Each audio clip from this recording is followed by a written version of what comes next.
Hello, hello, hello, hello. I don't know what's going on with my live stream. It's hurting me right now because I'm trying to set it up so that you guys know in advance when I'm going live. And for some reason, when I click it and I set it up and I don't confirm it, it's being pushed out to X prematurely. And it's not doing that for YouTube. It's not doing that for Twitch. And right now I'm having trouble with the X account, so I'm not really sure if it's broadcasting or not, and it's frustrating. So, um,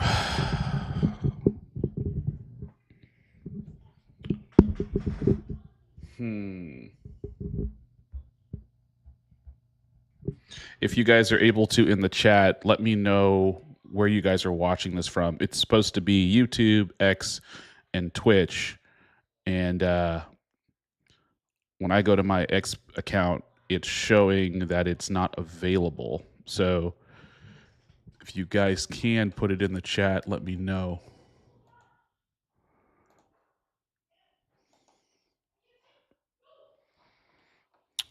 I should probably also. I just want to check this, guys, to make sure, it's working.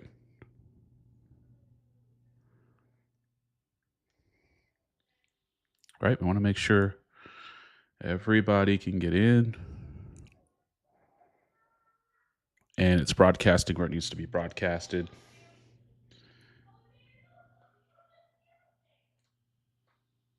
And yeah, for some reason it's broken. It looks like it's broken on X.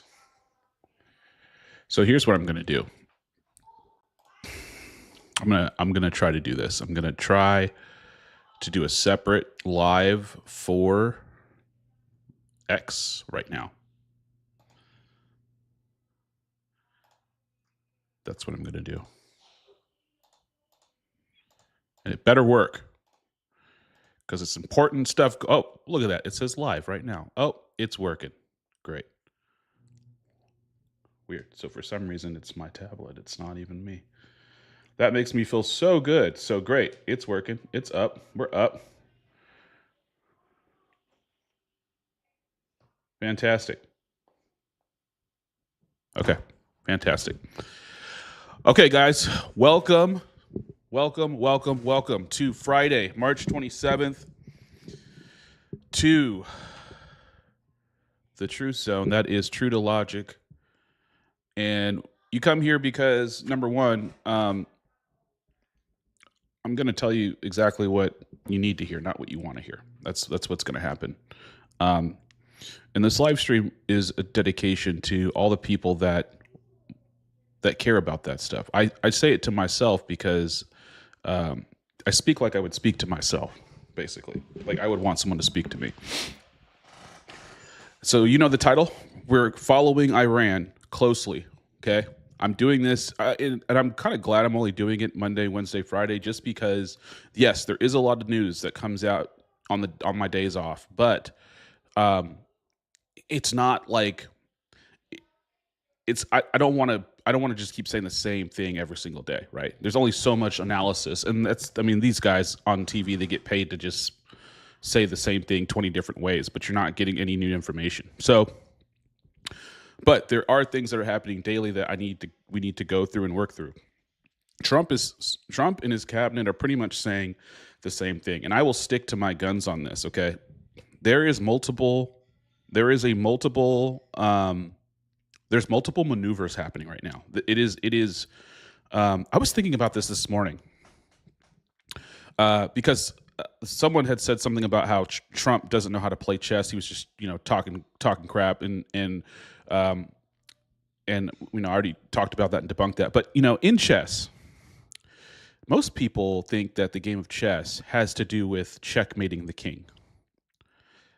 Obviously, that's the objective. That's how you win the game. But what most people don't understand is that chess is not really a game of memorization or calculation. Those are part of it.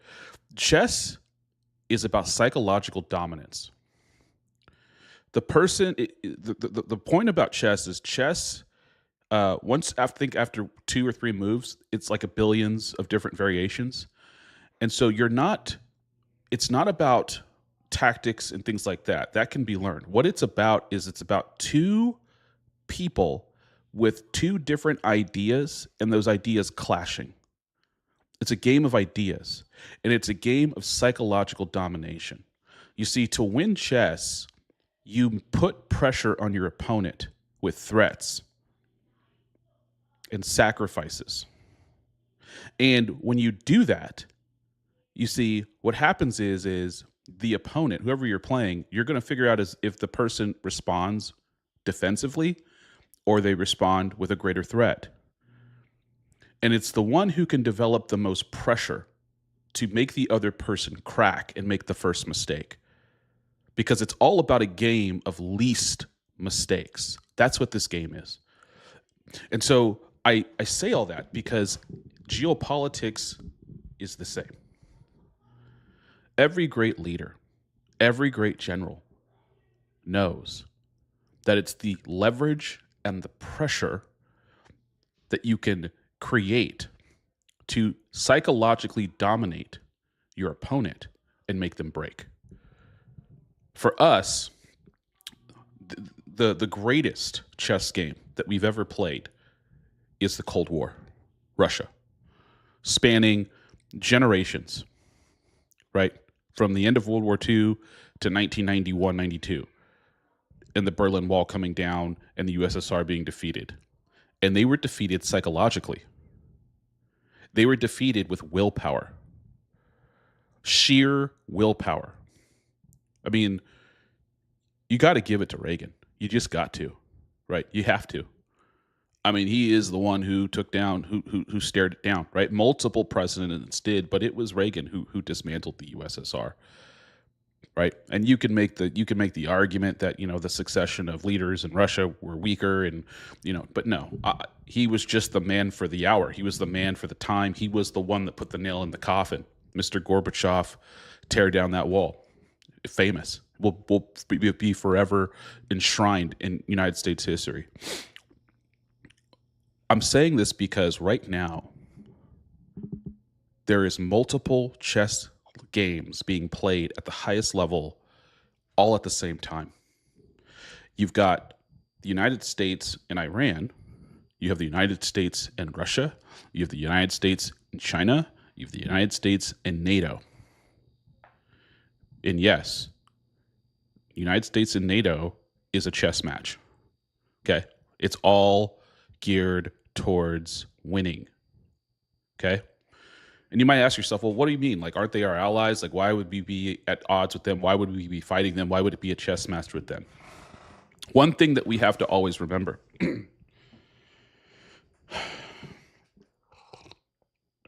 today's ally can be tomorrow's enemy, and today's enemy can be tomorrow's ally. Okay? Today's ally can be tomorrow's enemy, and tomorrow's enemy can be today's ally. And if you think I'm talking out my butt, I want you to just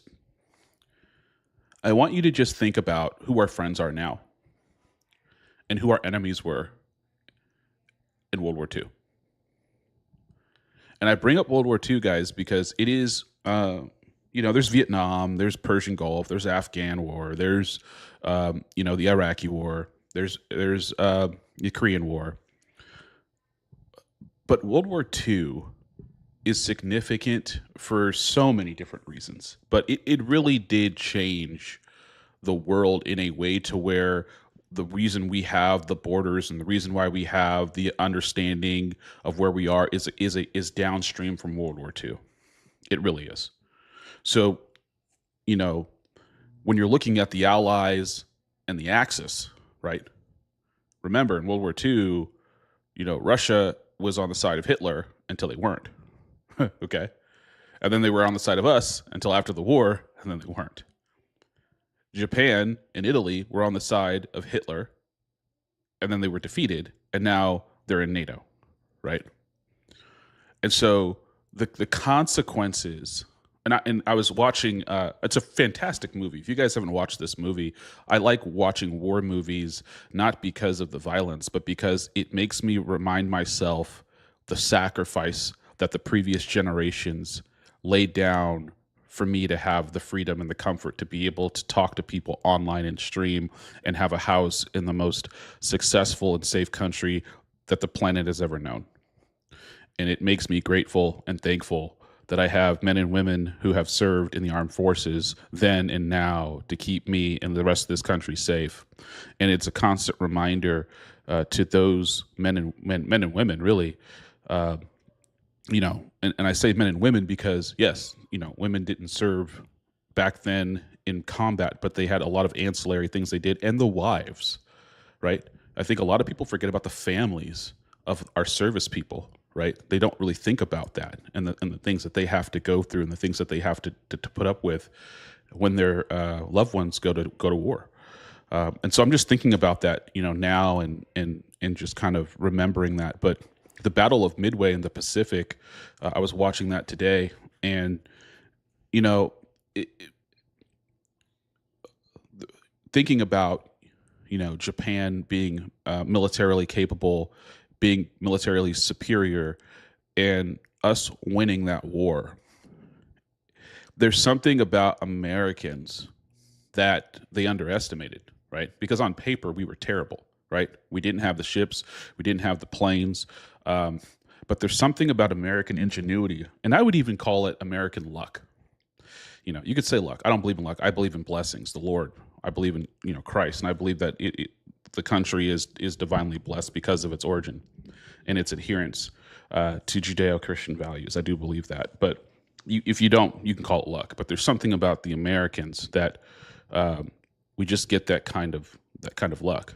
And when you have someone like a Donald Trump, and I make this argument a lot on this channel because it's not just about you want to analyze people for who they are, but you also want to analyze them for what they do, right?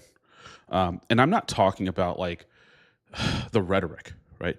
I'm on both sides, the good and the bad. Just like remove the rhetoric, right? Remove the smoke screen. Remove the blowing smoke up your ass, or the kissing babies, or the gaffes, or the stupid things he says. Look at the moves that are being made and the accomplishments that are being accomplished. That's what you need to look at, okay? And when you're looking at the map, when you're looking at what's happening right now on the ground, you have troops, you have the Marine units, 2 Marine units heading over to the Middle East. They're now saying 10,000 troops. The 82nd Airborne paratroopers are headed over there. You have the conversation with Xi Jinping that's been moved out because of the war, but I also don't think it was just because of the war. I think that was a convenient excuse. You have the conversation with NATO, and you have Russia, who was supplying intelligence to Iran, but is now saying to Iran, you need to make a deal. These are the multiple chess games that are being played right now. I'm laying all this out because when I go through what I believe Marco Rubio is about to say, which he said today, it's the pieces are going to start to make sense. And like I said before, I'm someone that takes all this information and I put it together and I paint the picture. And I say it how I see it. So before, I haven't heard what Marco's going to say. I haven't heard what Marco said, all right? So before he says anything, I want to tell you what I see right now, okay? There's a lot of speculation and a lot of fear about this operation becoming a quagmire of sorts, not knowing how we're going to get out of it. This is what I'm going to say. I believe that the administration is executing a certain plan with objectives that have not been said. Everything they have said, they can't have a nuclear weapon, We're going to decimate their entire capability to strike back. We are going to make sure that they don't have a navy. We're going to make sure that basically they are going to surrender, right? Yes, those are objectives, and those objectives they're accomplishing with brilliancy. But there are other objectives that are not being told to us. There are certain things that are happening right now. And I personally, like I said in my other streams, I think America they have to take hold of the strait. They have to have access to the strait. They have to make sure that Iran cannot take control of the Strait of Hormuz. That is off the table. They also know, I mean, they're not stupid, right? We know, we as the American people see Trump saying one thing and then the Iran Twitter saying something else. Trump saying, well, I'm talking to Iran, and just to make sure I was talking to the right people, they sent us a gift. And then he revealed, yesterday or the other day that the gift was 10 tankers of oil, right? But it's splintered. Remember what I said, right? Remember what Dr. Steve said. When the Ayatollah was killed, their entire regime fractured into what's called the Mosaic Plan. It means that now you have a whole bunch of autonomous groups, basically terror cells of the IRGC that are able to wreak havoc with whatever they can and whatever they have. In Iran, the ones that are really in charge want to make a deal, but the radicals, the guys that are never going to stop, they're the ones online talking crap, saying we're never going to stop, and they won't, and their leadership isn't going to be able to make them, right?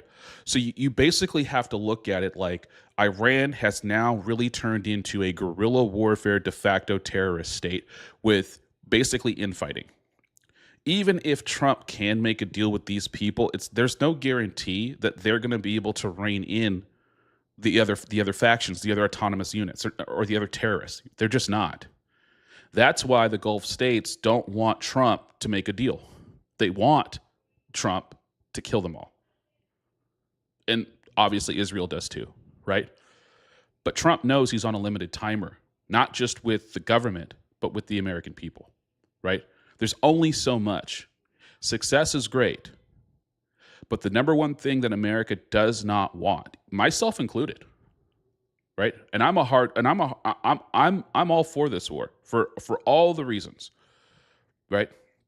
Not a war, conflict, right? I'm all for it because I do believe we're going to come ahead and the world's going to be a beneficiary of this, but really America is. But yes, we're all concerned of getting into this conflict and it turning from a conflict into a war. And the war, like, if there's one thing we understand, right? There's no, unless, I will say this, unless there is some kind of coalition of the Gulf states and Israel and America that can occupy Iran permanently, like we have bases in Qatar, like we have bases in Saudi, like we've got base like Israel, like where like our bases around. If that's a possibility to be happening in Iran, then yeah, that makes sense. If there's a coalition, but there's no way that America is going to be able to put boots on the ground and occupy and keep the Strait of Hormuz locked down without NATO, without the Gulf states, without and America in general, the population. We're not gonna do it. No one's going to vote for that. That's not a win. And they have had to calculate that. So there's either two things that happened here. They planned for this, and it's going in a direction that we don't understand yet, because that's one thing that Trump is really good at. Trump is very good at misdirection. He's very good at it because, I've already mentioned this before, just how he acts. There is something about him that his opposition, they're blind to. They think he's a moron. They think he's an idiot. They think he's so terrible. They're so emotional about it. They think they can't give him any respect or credit. So therefore, nothing he ever does is good or premeditated. It's always, off the cuff or reactionary and all of that. So because of that worldview and presupposition, they can't fathom the fact that there's a plan, period, right? There is. I do believe they're still on course for that plan. What I'm trying to articulate is that plan has only been told to the public about 70% of it. And he's also specifically not answering questions and not saying anything about the plans that are actually in motion right now. And here's the thing that I think, okay, about misdirection. Everybody thinks, everybody, and our enemies watch our news. Our enemies watch our news. They watch Twitter, everything. I mean, this is the thing about misdirection. When you know people are watching, you go right, you go left, right? And so everybody thinks, where are we going? Where does everybody keep saying we're landing?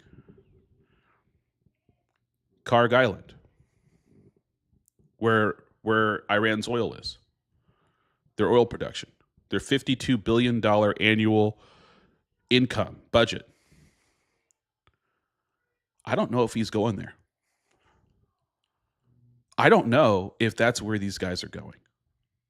And personally, if you go to Karg Island and Iran decides to kamikaze and blow it all up, they just, guerrilla warfare, blow it up.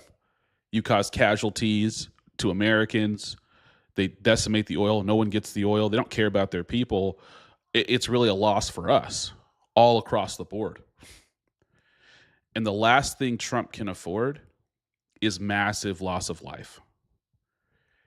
It's only working because, we have less deaths in this conflict than in all of training exercises last year in the military, right? And all the success that we've had with over 10,000 targets being hit is great. But the test now comes is how surgical, how thought out, how planned is this upcoming military campaign to put boots on the ground, and what is the objective? Everybody's speculating it's to seize Iran's oil. But remember, Iran is done. We don't need to seize the oil. They can't ship it. They don't have any ships. They can't sell it. Their whole entire currency is 20,000% in the hole, and they're sanctioned. They can't extract it even if they wanted to. So we don't need to go in there to seize the oil. What we really need to do is secure the strait.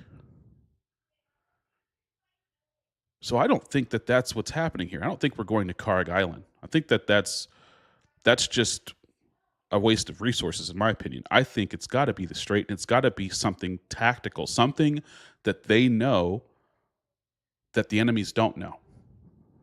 That's one layer. The other layer, China.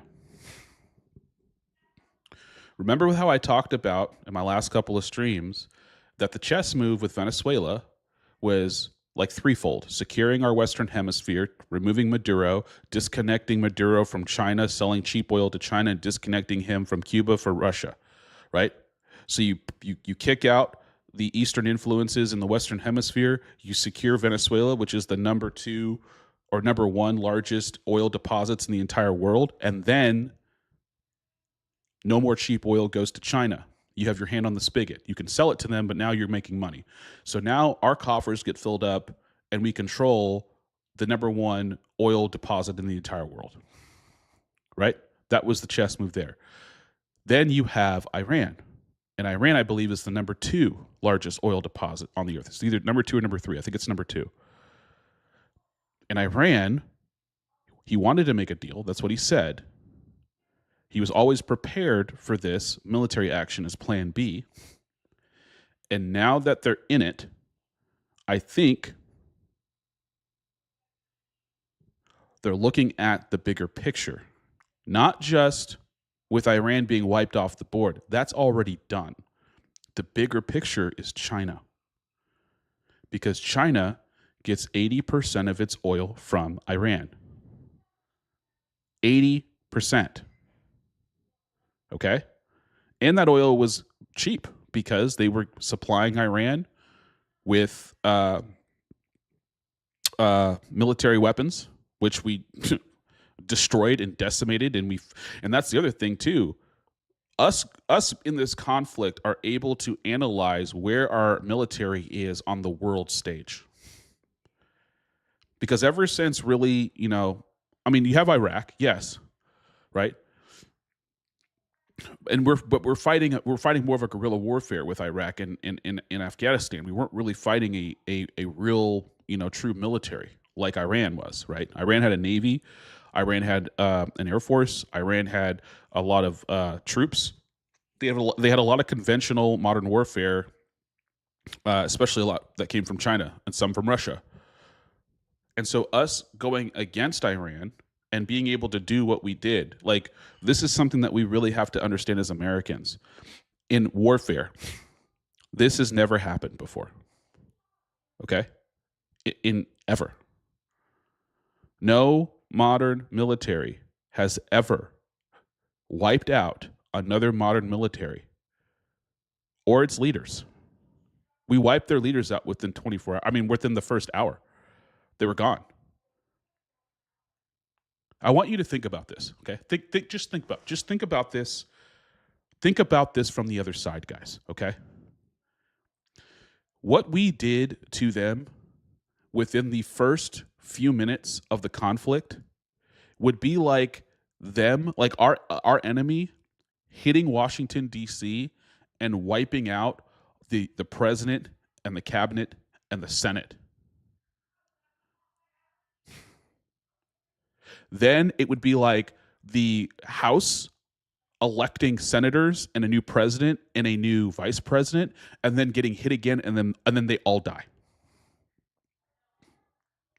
So now there's no House, no Senate, and the second president and the second vice president is gone.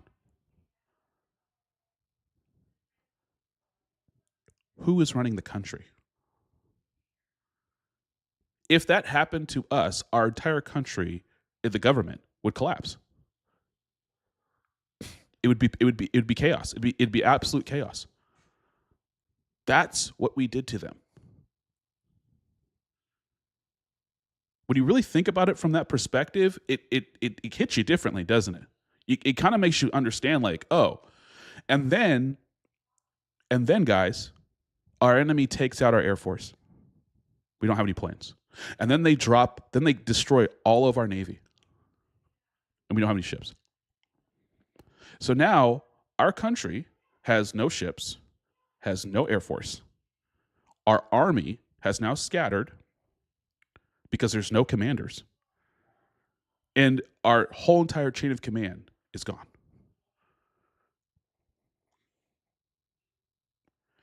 If that happened to America, it would be chaos. Okay? That is what we did to Iran. So when Trump goes up on the podium and says this war is over, I don't know what you guys are talking about. I don't need to make a deal. We don't even, like, there's no need. Like, it's done. The military objectives have been hit. So now the question is, well, what are the ancillary objectives? What's the prize money that we're getting here? What's the loot chest? Because that's what we're going for. And you could say the oil. Yeah, maybe. But I think it has to do with the higher level of this game. Because it's not about Iran, guys. It's about power and what the future is going to be. And what is that? It's AI. The future is artificial intelligence. And the country that can build it the fastest and has the most power that can leverage it will be able to project in the future past everyone else. What this conflict has demonstrated is that we are light years ahead in all military capabilities, and we're going to be ahead in the AI race if we're not already, because we are going to control almost, well, if Venezuela and Iran are the largest two, then us, right? America, I believe, is like top 5. I think we're 4 or 5. So that means that we're like number 1, number 2, and number 4 or 5 of the world's oil.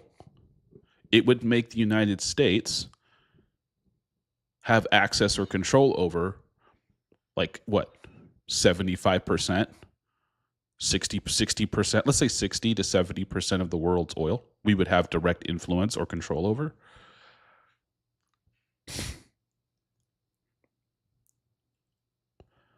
And we would control or have direct influence over the oil that our competitors and our enemies need to survive.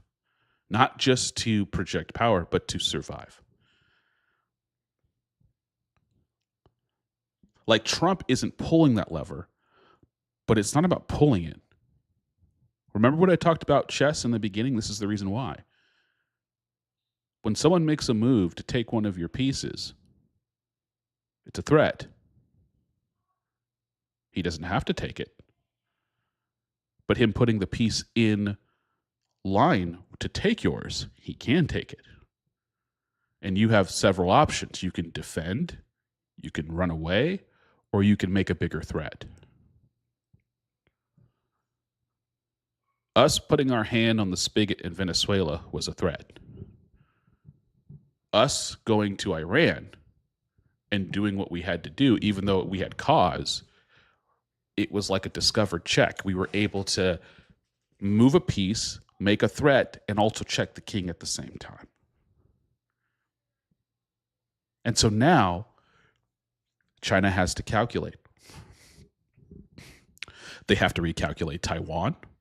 They have to recalculate their relationship in the Middle East. They have to recalculate their relationship with America, including the tariffs. Because now America is in a different position, not just with the oil. We're talking about power and power projection. The Iran conflict allowed us to do something that no other nation could do: display the might of our military. Maduro, the operation with Maduro, where we flew through the night, landed in a military base without anyone knowing, killing everyone, taking the quote-unquote president, who was not a president, putting him on a chopper, putting him on a chopper, transferring him on a plane, and putting him in New York City within the next 6 hours. I think total time, it was like 13 hours or something like that. It was ridiculous. That put the fear of God in Putin and in Xi. Because it showed the capability, the possibility of what American forces can do. And if we can do it against Venezuela, which was using, again, all Chinese technology, we can do it to anybody.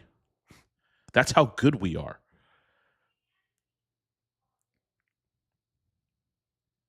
The Iran conflict allowed us to project power in a different way. We showed Maduro. We showed the stealth we had. We showed the professionalism we had. We showed the speed, the coordination, and we also used some kind of weapon. I'm not going to pull it up now. You guys can look it up right now. But there was some kind of weapon that we used that's classified, and that there was reports that said when they used it, it was making them bleed out of their nose. It was like some kind of sonic or some kind of sonic weapon that literally put these people on their knees and they just shot them. We have weapons that are classified that we have access to that we don't even use. That's why when Trump says, if they don't get the message, we're going to hit them harder than they've ever been hit before. We're going to use things, and there's weapons that we've tested on these people that we've never used. One of the, I think, GBUs, brand new, the penetrator, the bunker buster bombs, the new not the new Patriots, but there's a new missile that they basically upgraded from one, and it turned into 2 slots. They could put it in the same tubes, but there's 2 of them, and they're more accurate and they go farther. the laser. I showed the laser that freaking Israel has right now. There's a lot of new technology that has been used that has never been tested before in live combat, and it not only met the expectations, it exceeded them. So we're able now to project power to everyone in the world. So when Trump says we have the best military equipment in the world, it's not hyperbole. That's the thing that I want to get across. He's not talking hyperbole. It may feel like that. It may come off like that because of how he talks, but he's serious and he's accurate and he's saying the truth. And so when he says it and it comes off as hyperbole to people, and then the military goes out and does what it does with Maduro and now with Iran, it's no longer hyperbole. And the beautiful thing about it is all the enemies can sit back and analyze all they want. But they can't get there. They don't have the money. They don't have the capability. They don't have the brains, meaning they don't have the people to get it there. And now, with America having its hand on most of the energy, we're going to be able to create a new energy infrastructure that will allow us to push the boundaries of the AI for the defense of the homeland. That's really what this is about. So that's China. Russia. I've said it before.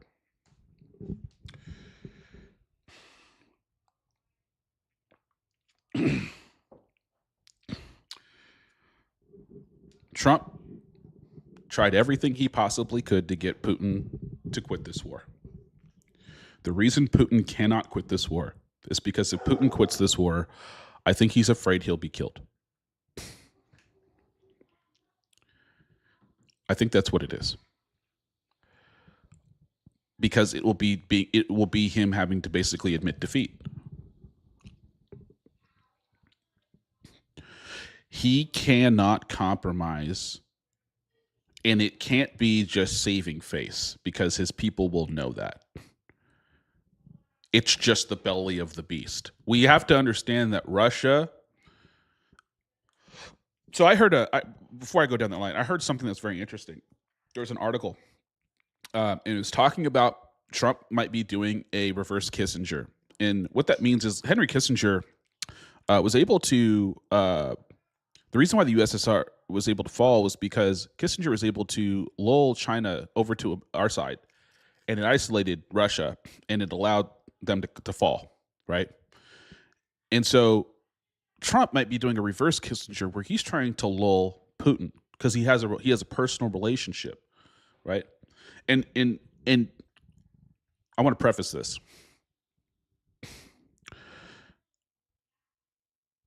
You can vibe with whoever you can vibe with, right? That's just how that works. Some people you get along with, some people you just don't. And just because you're able to get along with someone doesn't make you or make them some kind of weird person or wrong person. But you have to be able to leverage that if you're in a position of power.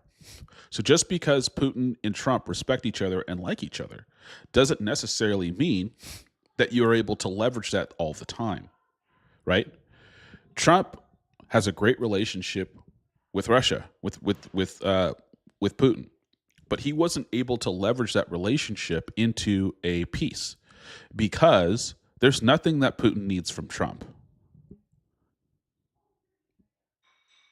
There's nothing that Putin needs from Trump. And Putin, even though his army is nowhere near ours, or our military is nowhere near ours, he's got nukes. He has the red button. So there's not going to be a move there. So the question to Putin is, well, what is the benefit of me making peace with someone I hate over territory I believe is mine, rightfully? Historically, morally, it should be mine. And the argument that I've heard from a lot of people is, well, Ukraine is a proxy war. It's a proxy war. They like to say this, like it's a proxy war, like this, like that's just what it is. Like that just makes sense. It's just Okay, so why? I don't believe it's a proxy war against America. I don't believe that. I don't believe Putin is trying to fight America through Ukraine at all. I think that that's the stupidest. It's a lie. That's what I think it is. It's a lie. I think that the Ukraine war was used as a way to launder money from the American taxpayer and give it to people in NATO and in the Ukraine. That's what I believe. A lot of that money has gone away. A lot of corruption in this war made a lot of people rich that shouldn't have been rich. That's definitely one thing that happened here. We were given money and giving arms away that we shouldn't have been giving from Joe Biden. Once Trump got in, he stopped giving everything for free. NATO started paying for it. That's number one. Number two, why are we giving aid and guns to Ukraine, who is not an ally to us and is not in NATO? And just so I'm not blowing smoke up anybody's skirt, let's go. Let's go look at it. Where's Grok? Just so you guys know, I'm not lying. Just so you know, I'm not lying. And I'm doing the weave. You guys just hold on to the stream of thought. These are my thoughts.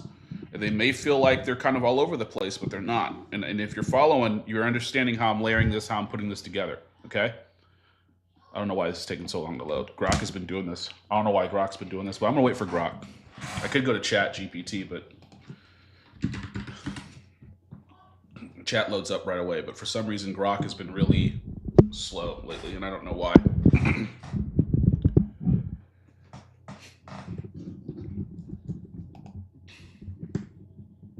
Yeah, it's still thinking. Still thinking.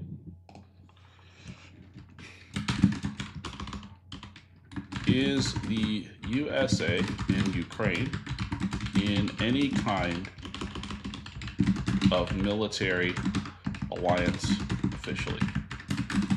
Not that we give aid, but diplomatically. Diplomatically. Are we in any written defense agreement?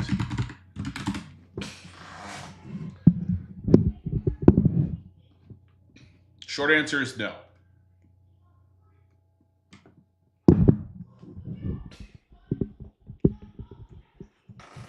Okay. So, if America is not in any kind of formal military alliance or mutual defense treaty between us and Ukraine, why are we giving them aid? Here's another question.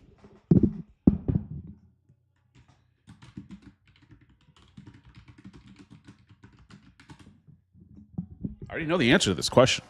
I know you know this answer to this question. You have to. No, it's not. And you know why? Because if Ukraine becomes a member of NATO, Russia will go to war.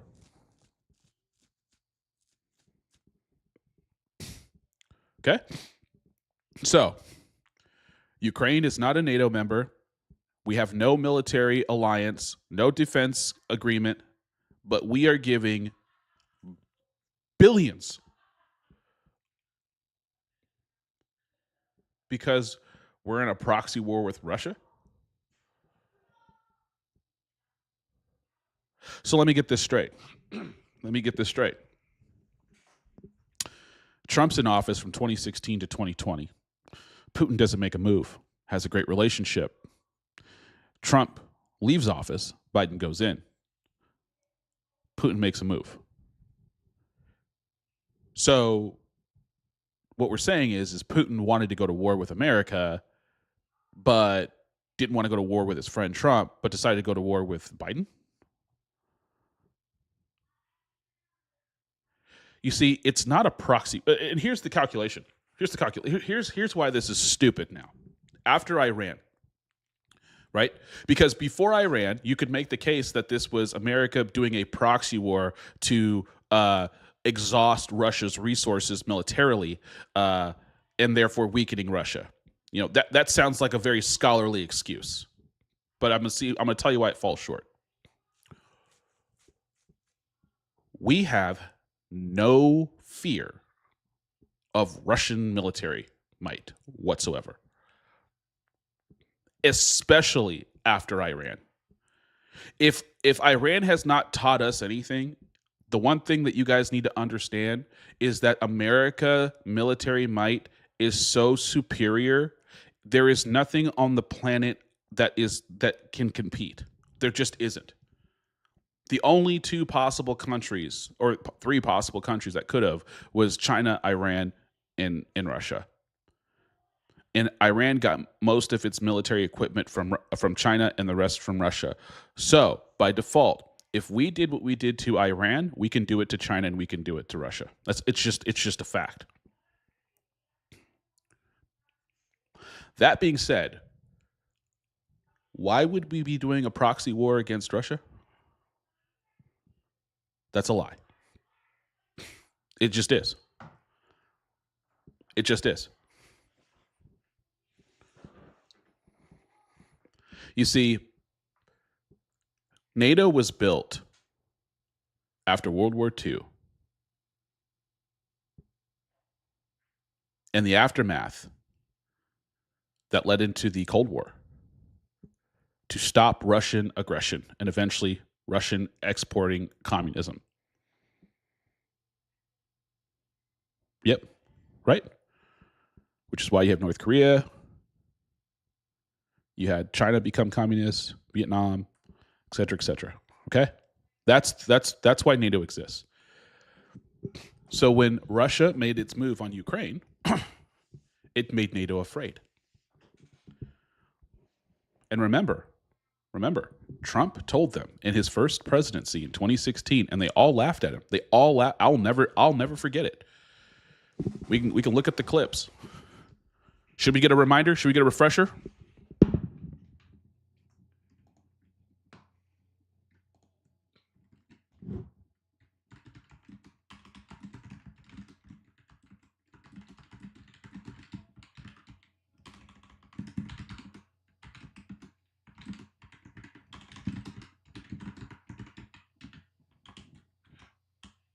Wait, hold on. Maybe I can find.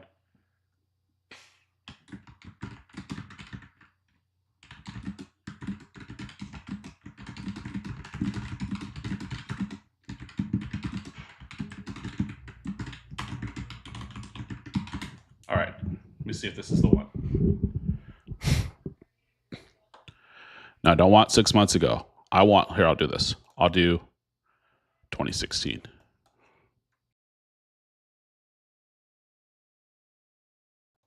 My bad, guys.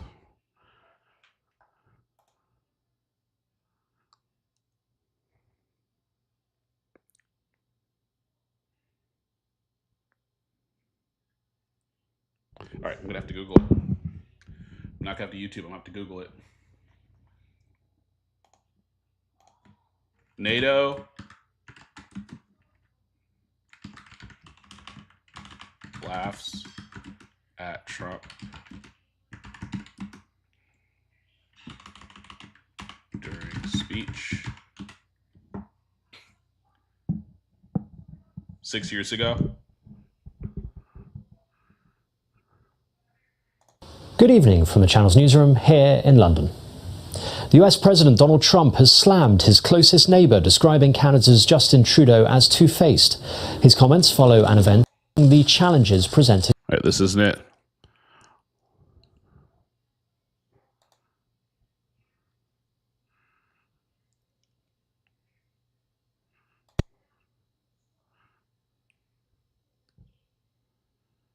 World leaders attending a NATO summit in London appear to have been caught on video discussing U.S. President Donald Trump, and one leader apparently described his comments as jaw-dropping, and they're laughing at him.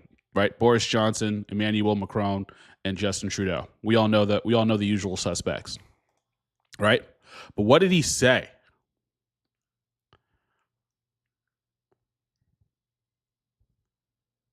NATO meeting. Yep. Here it is. Germans laugh after Trump warns of reliance on foreign oil. Oh, don't tell me it's gone. This is it. This is the clip.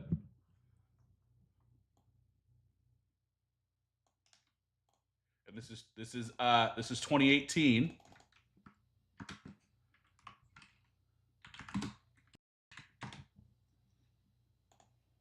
Using my number pad, guys. My hotkeys is killing me.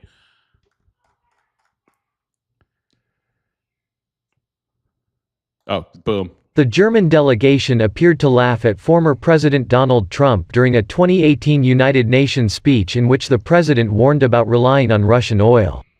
While speaking at the 73rd UN General Assembly, Trump criticized Germany for relying on Russian oil exports.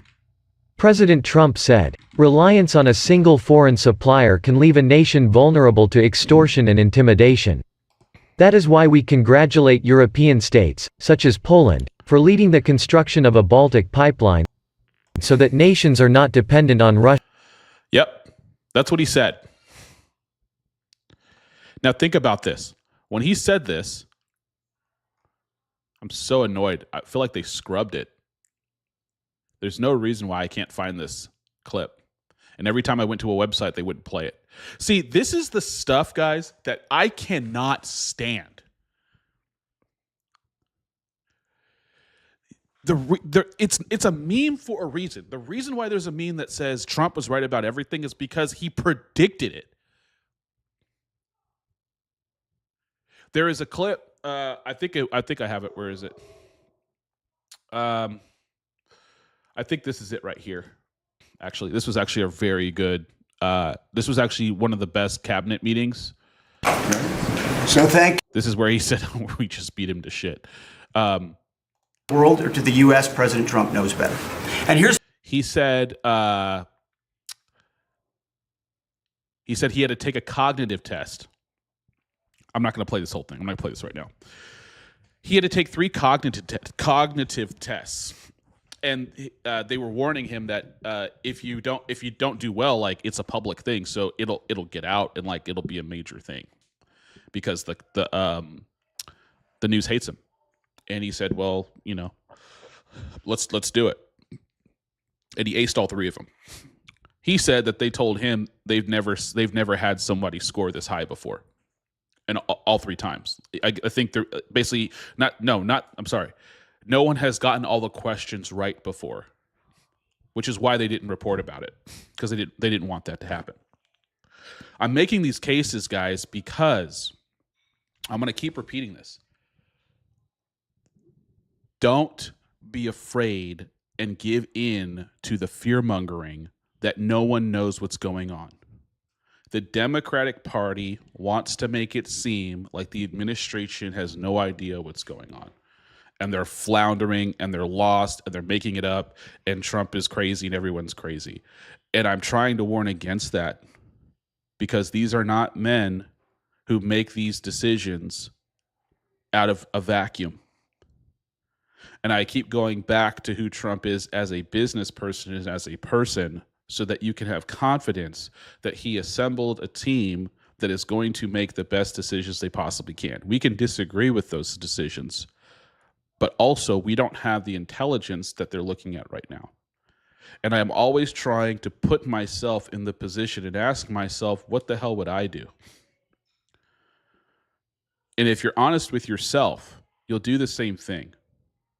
It's very easy to be on the outside and point to someone and say, you did it wrong, or I would have done it like this. And I've said it before, like Obama went into the White House black-haired and came out all gray, right? Joe Biden, if you look at Joe Biden in 2017, if you look at him like 2016, 2017, he looks like a completely, like, look at this.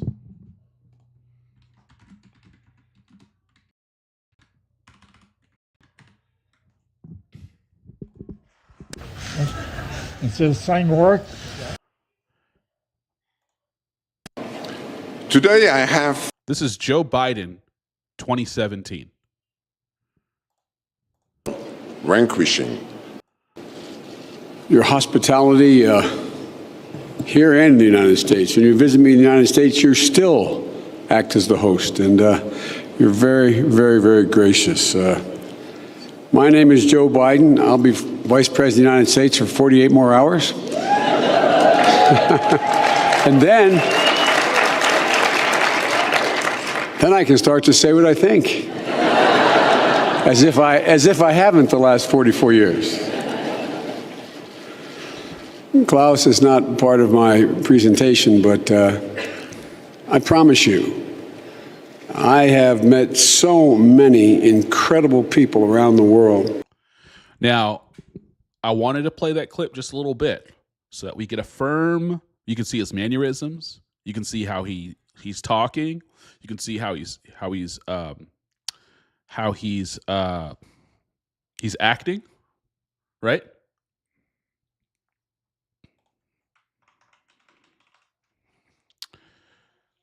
Four years later, 18, 19, 20, 21.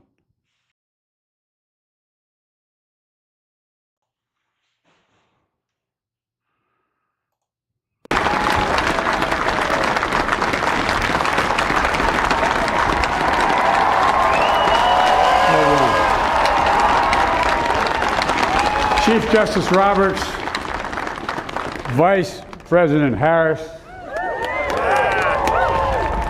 Speaker Pelosi, Leader Schumer, Leader McConnell, Vice President Pence, and my distinguished guests, my fellow Americans. This is America's day. This is democracy's day, a day of history and hope, of renewal and resolve. Through a crucible for the ages, America has been tested anew, and America has risen to the challenge. You can already see 4 years later, he can't even is his mouth. It's almost like he's kind of have dry mouth. All right, that's 2022. 2023. Mr. Speaker, Madam Vice President, our First Lady and Second Gentleman, good to see you guys up there. Members of Congress.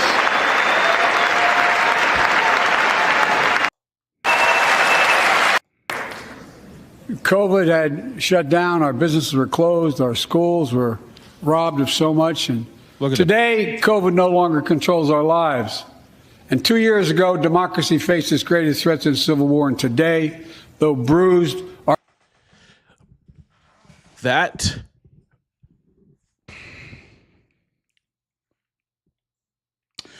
is a man who was pumped full of drugs so that he could give speeches. That is a man who is not controlling his faculties. That is a man who can't hardly speak. And when Robert Mueller, was it Robert Mueller? No.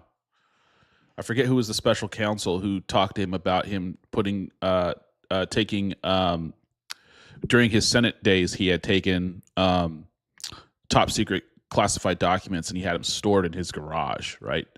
Back then they were trying to get Trump on charges for the same thing for him as president, but he was the president. He could declassify stuff. Joe Biden at the time was not. So he could not have those documents. And they didn't pursue legal charges because when they interviewed him, they didn't think that he would stand fit for trial. Why am I saying this? Do you understand that one side of the aisle and one side of the political spectrum with the media will say things like, this is the best Joe Biden I've ever seen, which is a blatant lie, and will prop up the lie. But because Trump is on the other side, they'll take him and they'll say that he's an idiot. He doesn't know what he's doing. And we have got to be careful with that. I don't care what side of the aisle you're on. You got to be careful to see through that manipulation. And my whole entire point to this, was that there is a plan. There's something going on that is not underhanded. It's strategy. It's not lying. It's just not telling us everything. That's not a bad thing because it's protecting our servicemen and women. But Marco Rubio, who will go down as one of the, if not the greatest Secretary of State in the United States history, is a brilliant man. J.D. Vance served in the Marine Corps. Great politician, could be next up for president. Very smart man. Robert F. Kennedy, smart man. Tulsi Gabbard, very competent, smart woman. Pete Hegseth, I wasn't too sure about him. I didn't know too much about him, but I did my research a little bit on him. I saw the podcast. I think he was on Sean Ryan's podcast when he wrote that book and how he wanted to transform the military. And I think that was one of the reasons why Trump picked him. And he's been doing a fantastic job. I mean, you got to give it to him. The cabinet that Trump has is filled with very competent people, which is not something that the government really has. Typically, people that are going into government are people that are not competent. They're not successful in the private sector. They're not people that are very, high intelligence, that build businesses, that can do those kinds of things. That's just not what politics attracts. But what Trump has been able to do, what he's always been able to do, is assemble people around him that are very good at what they do. And that's what makes him very good, because he has good people. He picks very good people. And he brought a lot of people from the private sector that are brilliant at what they do. Steve Witkoff, Scott Bessent, I forget the guy's name, who's the Minister of the Interior. He is phenomenal. He has a bunch of people that are highly successful in this world as regular business people who have come into government and brought all their years of expertise. It's kind of like when you look like at a board of a company, like let's say Disney or some other company, and you know how like on their bio it'll say like, we have a combined 300 years of experience, because everyone's coming to the table with like 25 years of experience. So combined they have like all. That's what we're talking about here. Combined, he's brought together hundreds of years of massive successful experience, which is why they've been able to fire on cylinders right out the gate when he got elected. That being said, we're talked about Russia. My whole point is that with Russia, Trump is going to use this situation with Iran to get a deal with Ukraine. After Iran, China will have to deal with America, and they will be subdued, at least for the time being, as long as the next president doesn't mess it up.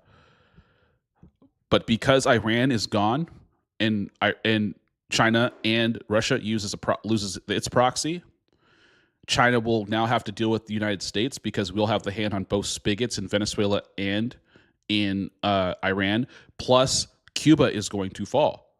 When Cuba falls, they are going to come under direct influence under the United States. That's no longer a Russian and no longer a Chinese asset. Now, Russia and China is completely cut out of the Western Hemisphere. They no longer have their proxy in the Middle East and their cheap oil. And now, Russia is basically on its own, because China is not coming to its aid. The whole entire playing field is rearranged. Putin will have to make a deal.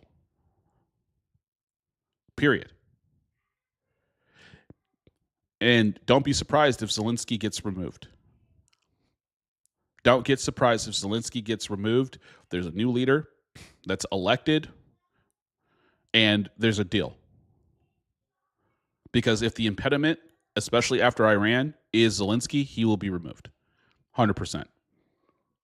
It'll be a condition. I also think there's going to be some explaining to do with NATO. NATO is going to have to change, or it's going to fall. It's going to be dismantled, because I don't believe that Trump is going to stay in it. There's no benefit to it. So this is these are my predictions. This is what I'm seeing. This is what I analyze. This is what I think is happening. And this is my positions on everything that's going on and why it's going on right now. So with that being said, let's listen to Marco give us the update. All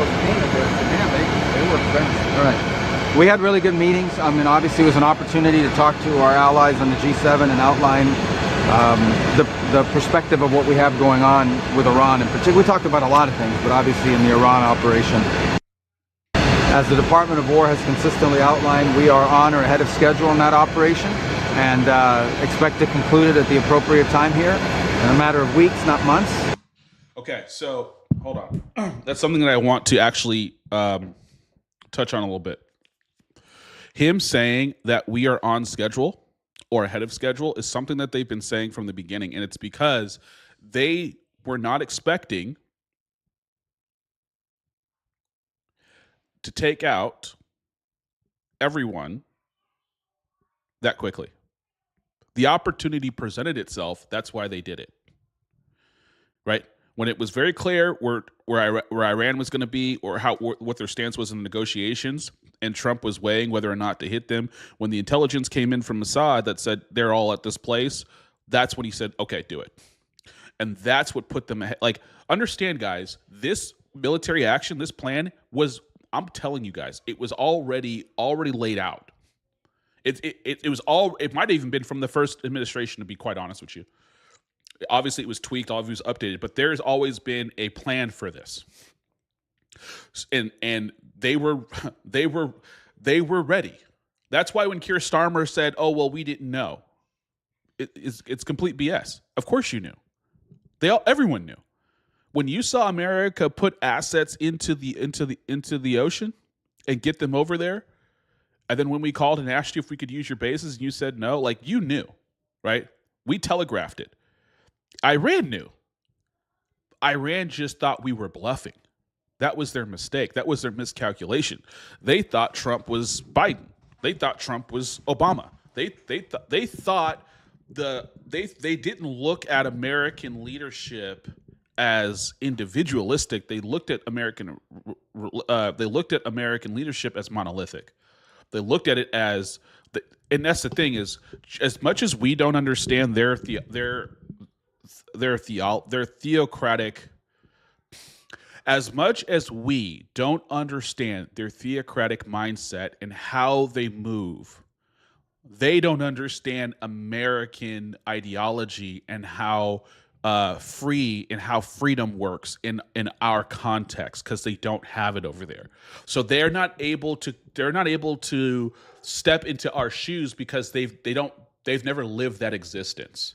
Just like it would be very hard for you to step into their shoes and live an Islamic theocratic subjugation and your life being completely radically changed and subjected to Islamic law and Sharia law. Like, you wouldn't be able to really understand that. Just like they don't really understand our individual freedoms and how we operate and think. It's very hard for them. So all they can go on is what people do.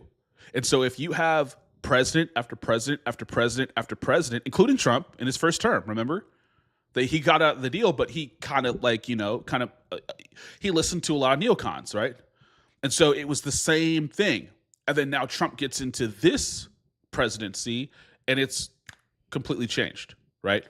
And so, on their level, you understand why they decided to do what they did, because it always worked until it didn't.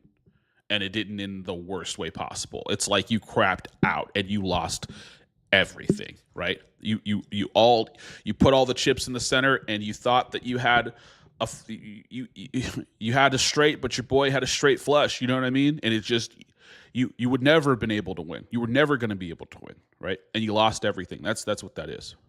And the progress is going very well. Obviously, we have some work to do. We have to finish the job, and we are finishing that job.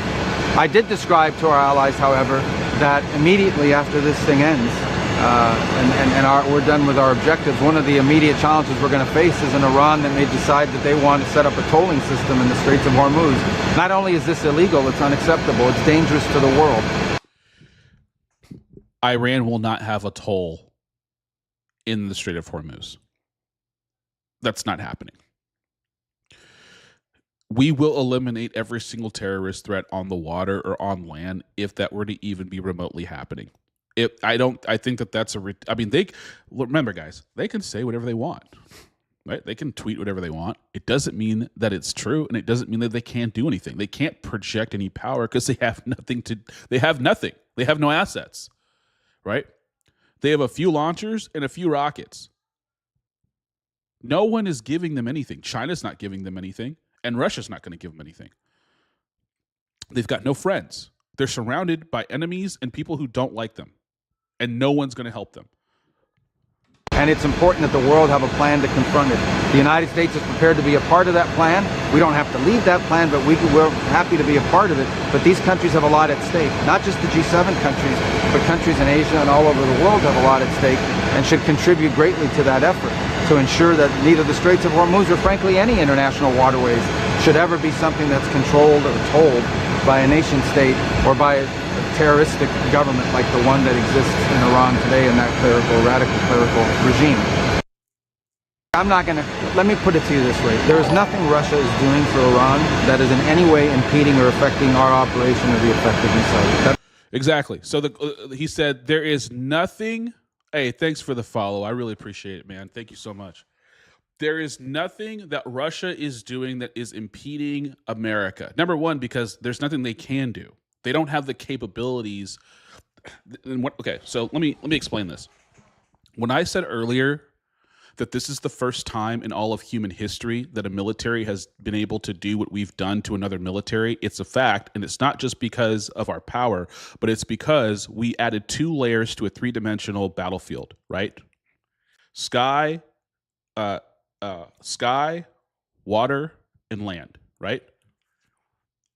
The 2 dimensions we added were cyber and space. When they launch missiles, our satellites can pinpoint where they launch, and within minutes, we can destroy that launcher.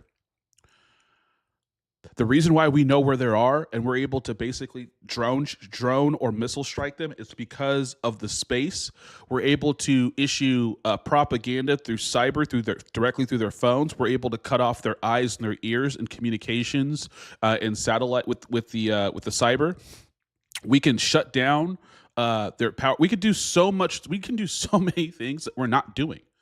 That if we choose to escalate, there's levels of escalation. So when Trump says, "Oh, I'm giving them a certain amount of time before we hit their energy infrastructure," it's because once he does that, it's lights out, and he knows it's going to hurt the people. But if he has to choke them off with the energy and choke them out, then that's it, right? That's the final. That's the final boss. That's the final level, and then they don't have anything. So when Trump is, and I haven't played it yet, and I will play it with you. But when he's sitting there and he's saying they're begging to do a deal, they want to do a deal so bad, but I don't have to do a deal, right? And so what he means by that is he doesn't mean that he doesn't want peace. What he's saying is I don't have to capitulate anything. I don't have to give them anything, and I don't want to. Why would I make a deal with someone who doesn't have any power? They have nothing to give. That's why he's saying unconditional surrender. That's basically what he's saying. You're going to have to surrender your nuke program. You're going to have to surrender all of your weapons, and you're going to come under sanctions, and we're going to control the oil. Or you can just die, because I don't have to stop. Not only do I have to, and here's the thing, guys, he has 60 days with a 30-day extension before he has to go to Congress and ask them to declare war.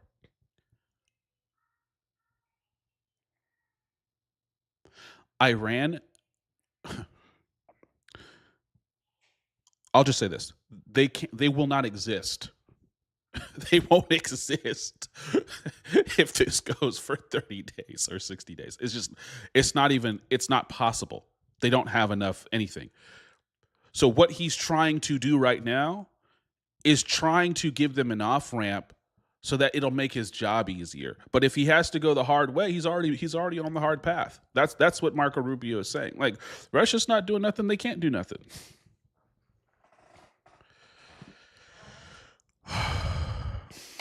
best way that I could put it. We are achieving all those objectives. We are ahead of schedule on most of them, and we can achieve them without any ground troops, without any. Now, in terms of why there's deployments, number one, the president has to be prepared for multiple contingencies, which I'm not going to discuss in the media. Okay, so that's a big thing he said right there. I know I'm stopping this a lot, but it's important that we go through this point by point, because they're like flashing the screen when they're changing the question. I don't know why they're not telling the question. It's stupid. USA Today. It's the last time I use you guys. And the only reason I chose this is because this was the one that showed him walking up to the reporters, so I knew it was from the beginning. And there was nothing cut off.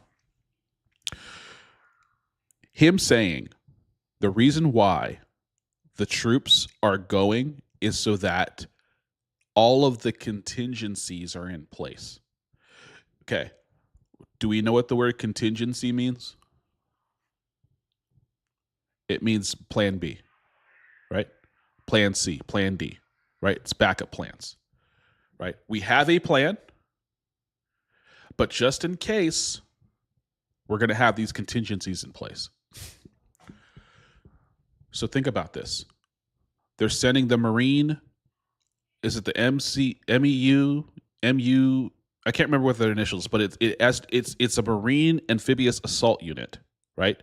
And it has Marines, it has armor, it has fighters, and it's basically a flotilla unit that can pretty much meet any need. They're sending 2 of them.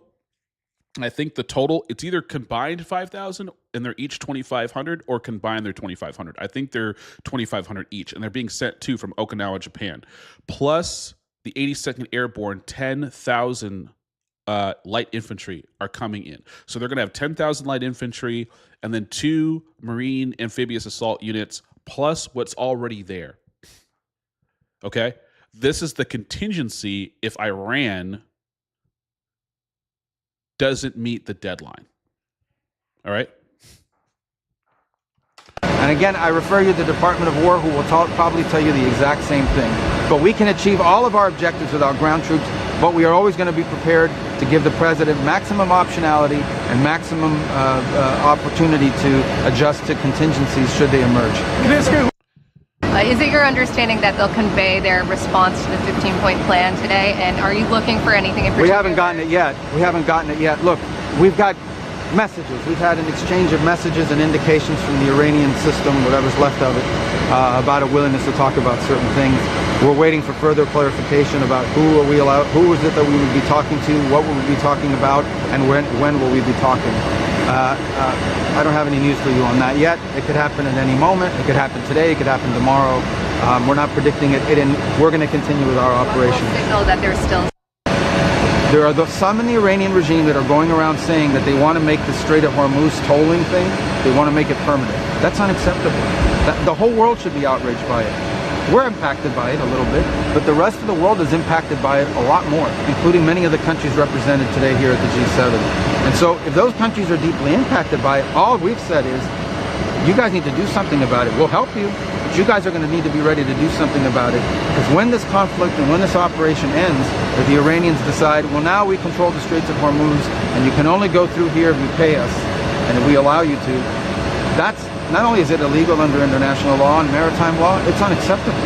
And that can't be allowed to exist. And so what we've said is that the countries that are most impacted by that should be willing to do something about it, and we'll help them. But here's the thing. You can't make impotent people unimpotent. If they're impotent to begin with, if they're hand-wringing, weak-kneed, double-chinned, withering, apologizing weaklings, you can't make that person fight. Stick up for themselves. Push back.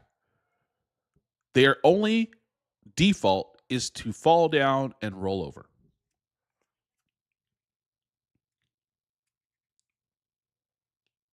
So it might be unacceptable to America, but it's not unacceptable to NATO.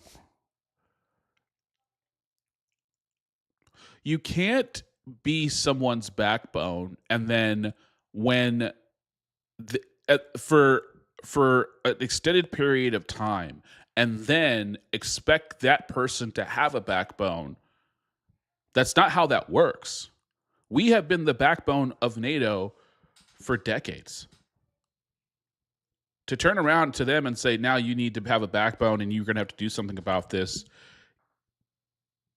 Like, that's true, but that's also dumb because that's not happening. It's just not. That's not what they're not capable of. They're just not. I don't know why he's saying that, is what I'm saying. I don't know if he's telegraphing. I don't know if he's being disingenuous. I don't know if that's just his opinion, or I don't know if those are hidden instructions. Like, there's so many different things that it could be. But to me, it seems like it's saying, we just don't want to deal with this, so you're going to have to deal with it because we don't want to deal with it. And that could be true, but also, like, you really can't expect them to really deal with that, right? Because they're not going to. Like, that's not going to happen. And that's what I said today, and I had a good reception to that message. You had a good... Okay. Okay. Well, right now I think they expire April 9th or 10th, and it's only about the oil that's in the water. So we don't have... That's not a permanent policy of the United States. Obviously, we'll make adjustments if necessary, given global conditions. But ultimately, we don't... The president has not indicated his desire to permanently lift any of these sanctions.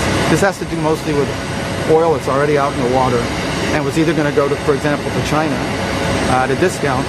Now it's just the only that oil is going to be sold one way or the other. The only difference is, are more countries eligible to buy it to take a little bit of the strain off the global concern.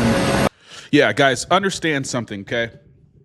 Just so for your guys' education, the oil market is a world. It's a world market, meaning that oil is traded on the market throughout the world. It's not insulary, and meaning that the prices are directly affected for everyone of the world's supply. That doesn't mean that our supply in America is low. It doesn't mean that our supply is affected. It's not, okay? We get 2% of oil from the Strait of Hormuz. We don't even need it, okay? This is before Venezuela, okay? America is one of the largest oil exporters in the world. We export a lot of oil. We have a lot of natural gas too. We are like one of the top, maybe, I know, at least 5 producers of natural gas in the entire world, okay?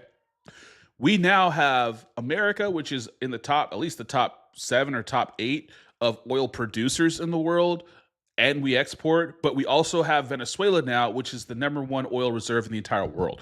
We have so much oil, like, we're never running out of oil, like, ever. Like, we are so energy independent when it comes to oil, especially after Venezuela. It's not even funny. That is not it. The oil prices are not reflective of America's oil capacity, storage, reserves, or production. It has to do with the world economy of supply and demand for the world, because it's a world market. And because I think 20% or a little over 20% of the world's oil comes out of the Strait of Hormuz. Okay? And so that's what this is. It's all about the trading of the oil as a commodity. It's not has to do anything directly tied to our production or we don't have enough oil. That's not happening here, okay? But we also have to understand that our economy, just like everyone else's economy, is tied to the world's market, right? So if there's a catastrophic, raise in oil for the Europeans and that crashes their market, it's going to crash ours. So everything's connected, right? It just is, right? So we have to make sure that we're doing what we can. But if there was something catastrophic and we needed oil, like, we've got it, guys. Like, that's not, like, we don't got to worry about that. About what's happening in this operation. And then on the Strait of Hormuz. All right, it's getting cold. We're out. Let's go. All right. I want to jump to this. I wasn't going to do this. The world, I say London is 4,000 kilometers from Iran. Washington, D.C. is 3,300 kilometers from Venezuela, another country President Trump did something about, that partnered for a long time with Iran. So you're telling us that Iran is not a threat to the world or to the U.S. President Trump knows better. And here's what success actually looks like right now. You mentioned it, Mr. President. A-10 Warthogs, if you know them, you love them, and Apache helicopter gunships are flying strike missions inside Iranian airspace and throughout the Strait of Hormuz at will. See, you only send these slow, low-flying, close air support platforms when the enemy has no meaningful air defenses left. Their presence is proof that Iran's air defenses are gone. All right, so I'm going to skip Pete because we know we've heard this before, right? We know this. And the governor of Illinois would say, please come in and stop the crime. If you want him, we'll give him a chance. He's trying, he's doing okay. Like just an open office space, which is much as opposed to 1,000. And these were thousands. That has been contemplated working. So good for war, I don't know. In Germany and all over Europe, we have, we're packed. And sometimes we take from one and we use for another. We help He's talking about, okay, Ukraine. this is the great job. America will have, but I don't know. I think you're a friendly person too. It's just such a ridiculous question. Okay. This is the first question. He kind of banged on her. I want to get to the questions. He kind of banged on her a little bit, but she did ask a stupid question. How could you possibly ask it? How could you ask me that question? It's embarrassing. Why would I ever? Okay, why would I ever? Great job, and you all have. Proud of you all. Do you have any questions? Yes, Mr. President, are you going to go in for the uranium? Like, how do you secure Iran? And let's assume I was or I wasn't. Why would I ever answer a question? Can you accomplish what kind of a question? Am I going to go in for the? Oh yeah, I'm going in. We're going in tomorrow at 3 o'clock. How could you possibly ask a question like that and expect an answer? I don't know. But I don't know. I think you're a friendly person too. It's just such a ridiculous question.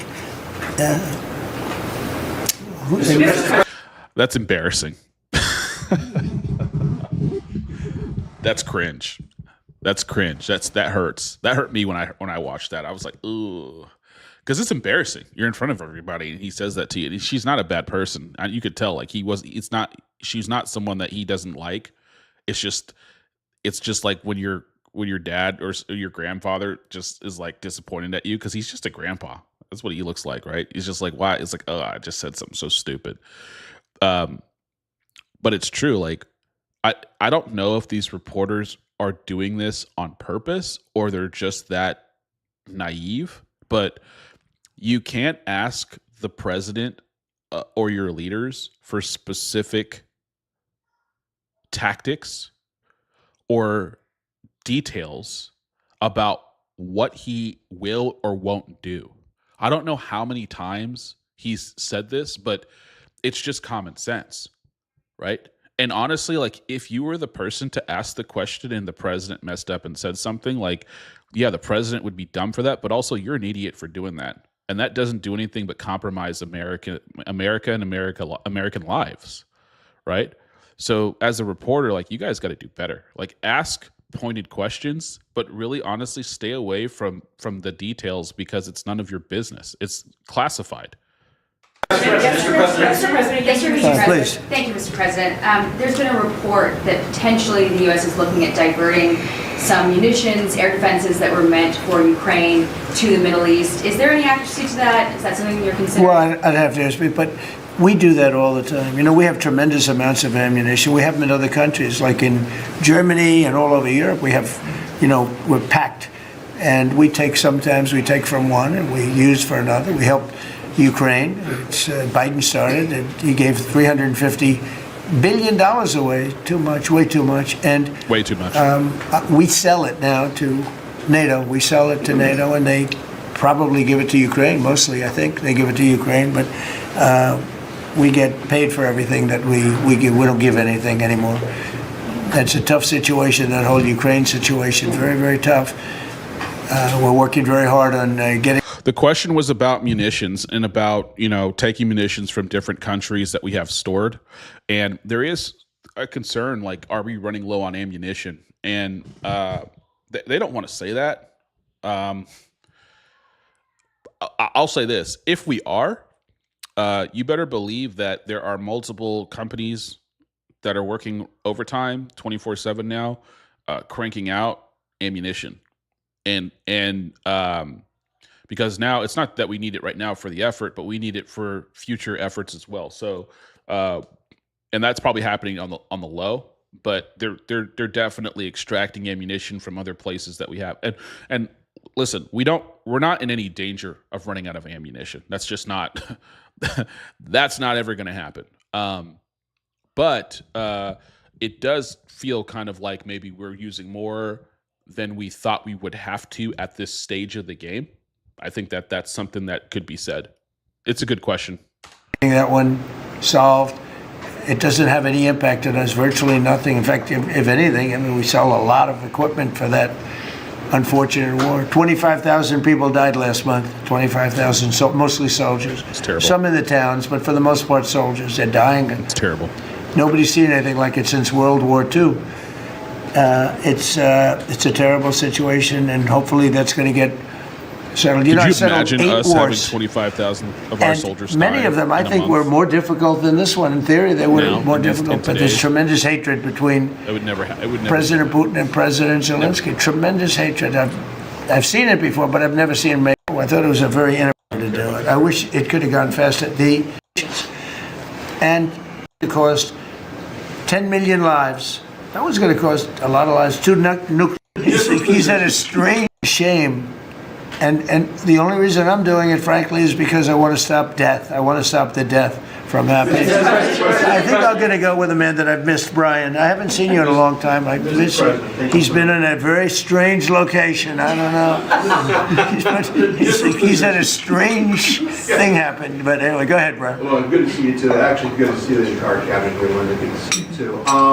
You talked about gas prices coming down. Obviously, they will. But would you ever consider suspending the federal gas tax in order to kind of temporarily alleviate some? Well, some people should do that. As an example, in California, every time prices go down, his prices go up because the gas tax is bigger than the tax itself, bigger than the product itself.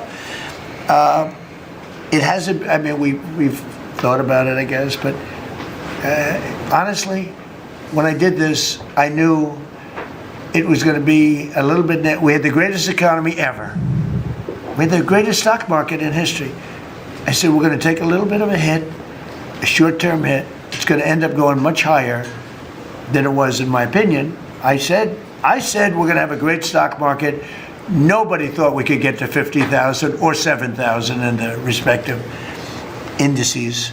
Nobody thought that was going to happen, but it did in the first year. They said it couldn't happen in 4 years, that you wouldn't hit 50 in 4 years, but you could maybe get close. We hit it in the first year. And I said, this is a good time to solve a problem that you had to solve. And that's what I did. This is more evidence right here that proves Iran was a calculation. It was premeditated, and it was timed specific. Premeditated, planned, and timed specific. If we're going to do this, we need to do this now because of where we are economically, where we are intelligence-wise, and where we are militarily planned out. Knowing, of course. So listen, if they knew and planned and knew that this was going to raise gas prices because of the oil, then they knew that Iran's response was going to be to close the Strait of Hormuz, which every single president and military general since the 70s already knew. Okay? It's just that for the first time in history, we have the technology and capability to literally wipe them off the face of the planet, which we did. Whereas before, it was going to be a conventional war. We did not have the military technology and capability to do what we just did. And to be honest with you, I mean, they worked very well, but I don't even think they realized how well it went. I think they were genuinely surprised. That's why this is so important, because it projects power in a way that our enemies have to completely recalibrate where they are compared to where they thought they were with us. And it helps us too. It's almost like, it's like when you've never been in a fight before and you've never gotten hit in your face and you've never eaten a punch. You don't realize until you get into a fight how much damage you can take and how much damage you can give. Some people get hit once and they don't want to ever fight again. Some people get hit and they realize, oh, that wasn't that bad. And then the vice versa happens. You hit someone and you realize, wow, I need to work on my form, on my power. Or you hit someone and you realize you can lay them out. And so I think this is important when you're thinking about this with the military might, especially comparing with China. Because China is so big, and we think that their capabilities are similar to us, if not, ahead of us in some ways. But I'm going to be completely honest with you guys. Now, I don't see it. I don't see, other than quantity, I don't believe that China has the quality. They don't.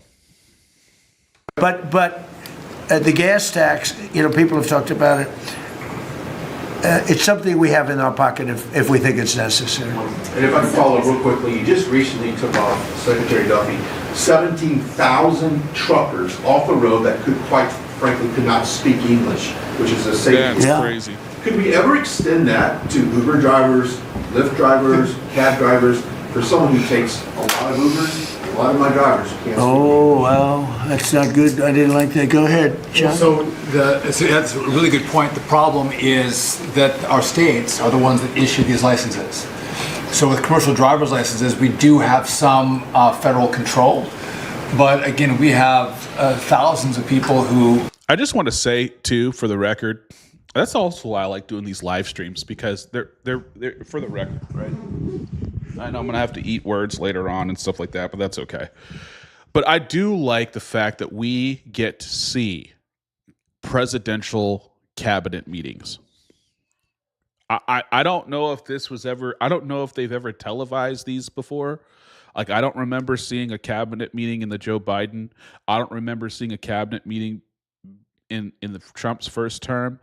But the fact that they do these cabinet meetings live and they have the press ask questions is a game changer. And I hope this becomes standard practice for all presidents. Can't speak the language, long-standing rule, and it's a safety issue, right? If you can't understand road signs, if you can't communicate with law enforcement when you're pulled over, and... Just for the record, this is a hero right here. This guy, he's a hero, okay? Boom operators got to stand on their feet hours a day holding a pole. His arms are jacked. What a hero. Communicate what's on your rig. Huge problem.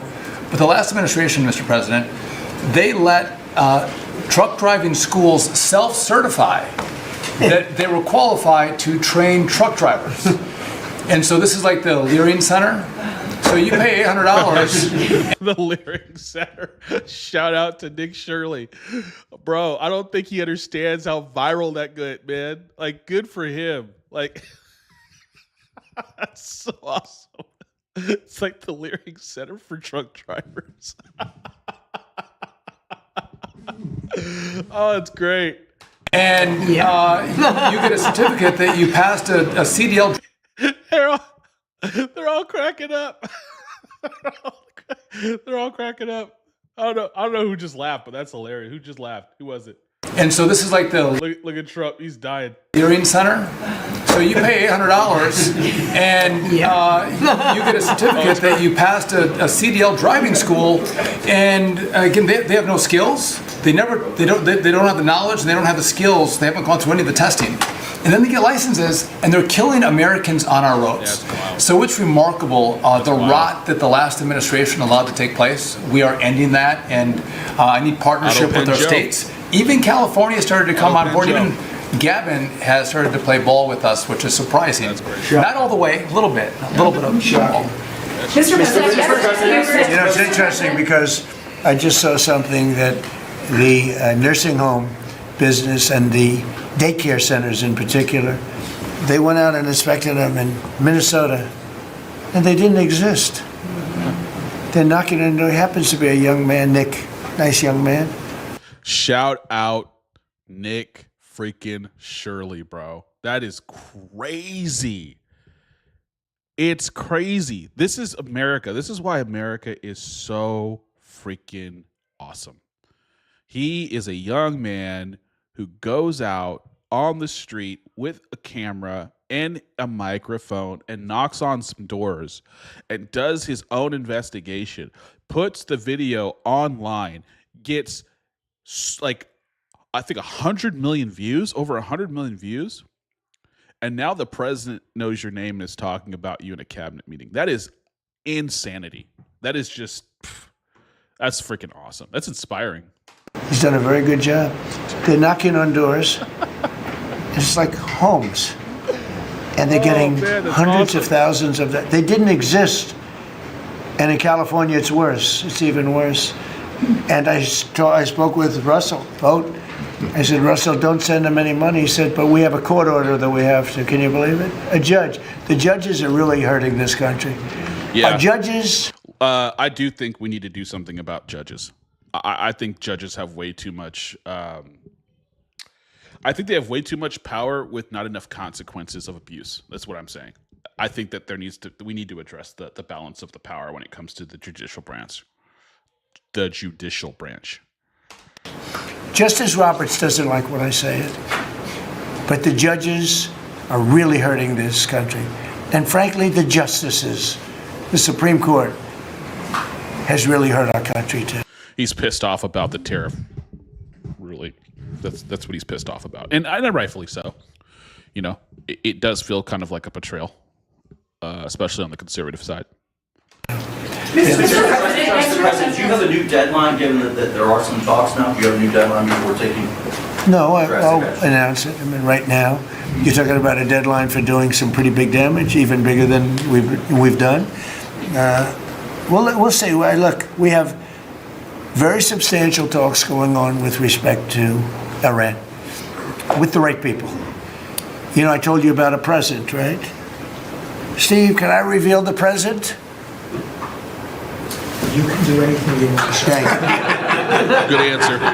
They said to show you the fact that we're real and solid and we're there, we're going to let you have 8 boats of oil, 8 boats, 8 big boats of oil.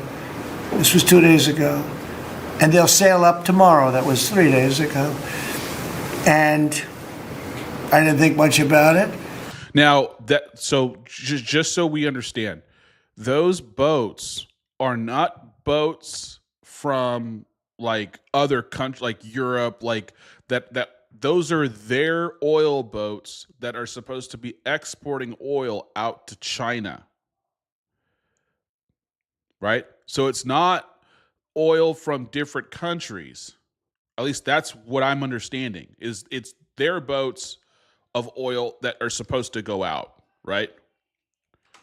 And then I watched the news, and they said, a very good anchor, actually, happened to be Fox, but I watched it, and he said, something's unusual happening. There are 8 boats that are going right up the middle of the Hormuz Strait. 8 big tankers are going loaded up with oil right through. And I said, well, I guess they were right, and they were. And the reason why I'm concluding that is because it's not like they're out there in the open, you know, telling the ships you can't go because they get blown up, right? That's not what's happening. So it's not like they're holding hostage the tankers from other European and American companies. It's their tankers. And I think they were Pakistani flagged. Yes. And I said, well, I guess we're dealing with the right people. And actually, They then apologized for something they said, and they said, we're going to send 2 more boats. And it ended up being 10 boats. I read. So the president was 8. And then as an apology for talking that schmack or saying something stupid, they gave him 2 more. That's what that translated into. I hope I haven't screwed up your negotiations, but I thought it was appropriate to say, because I did taunt you the other day by saying they're going to give us a present. There were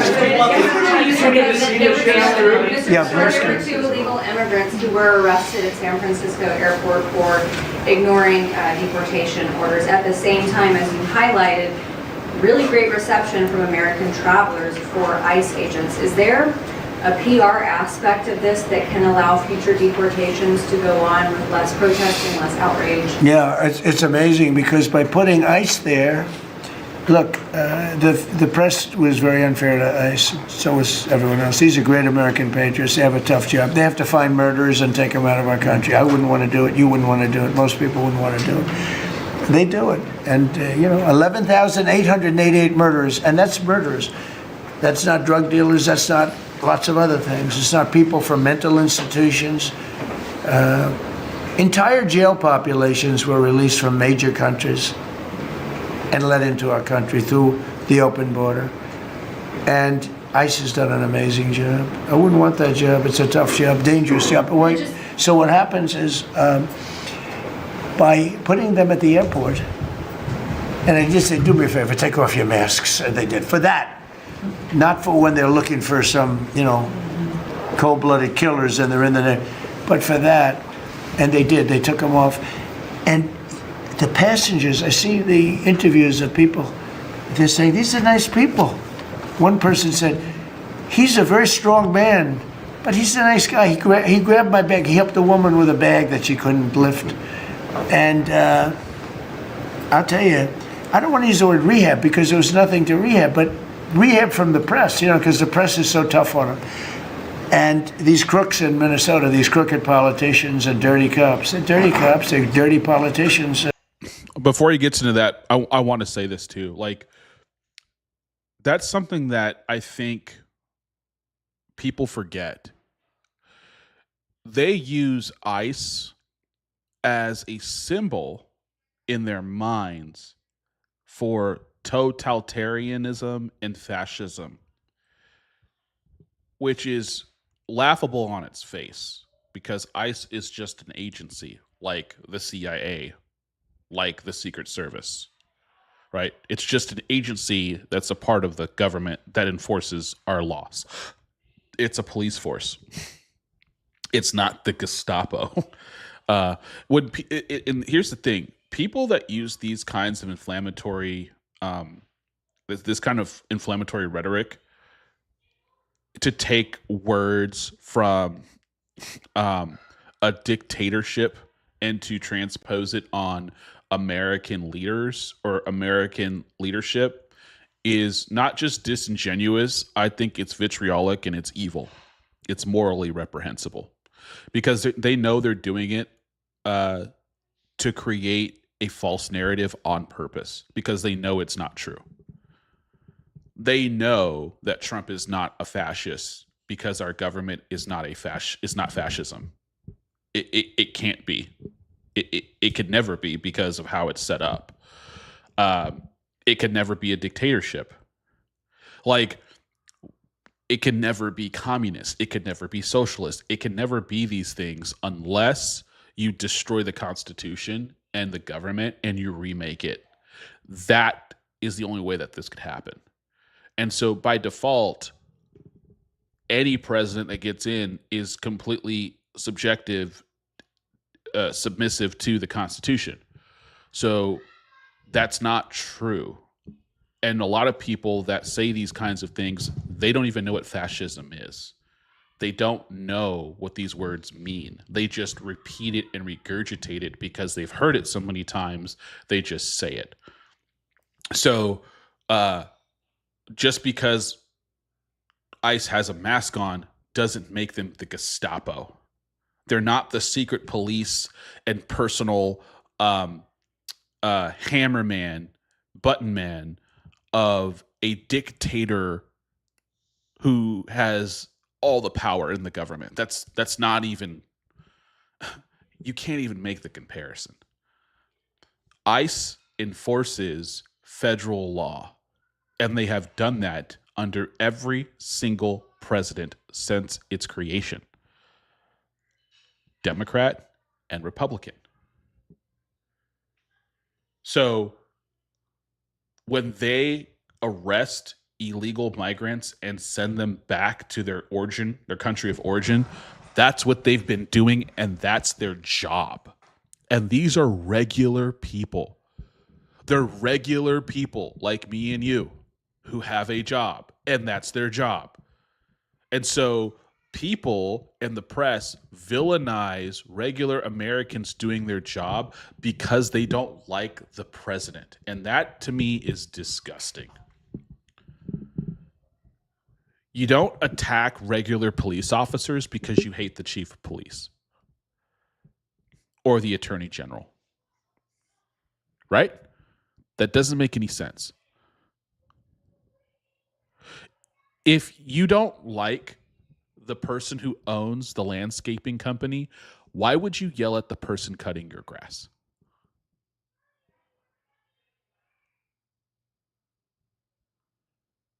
If you don't like the CEO of Chipotle, why are you screaming at the person who's making your burrito?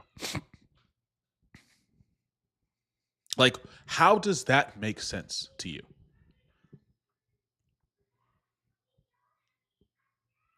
Like, you don't like the war, so you're going to just start yelling at veterans and people in uniform.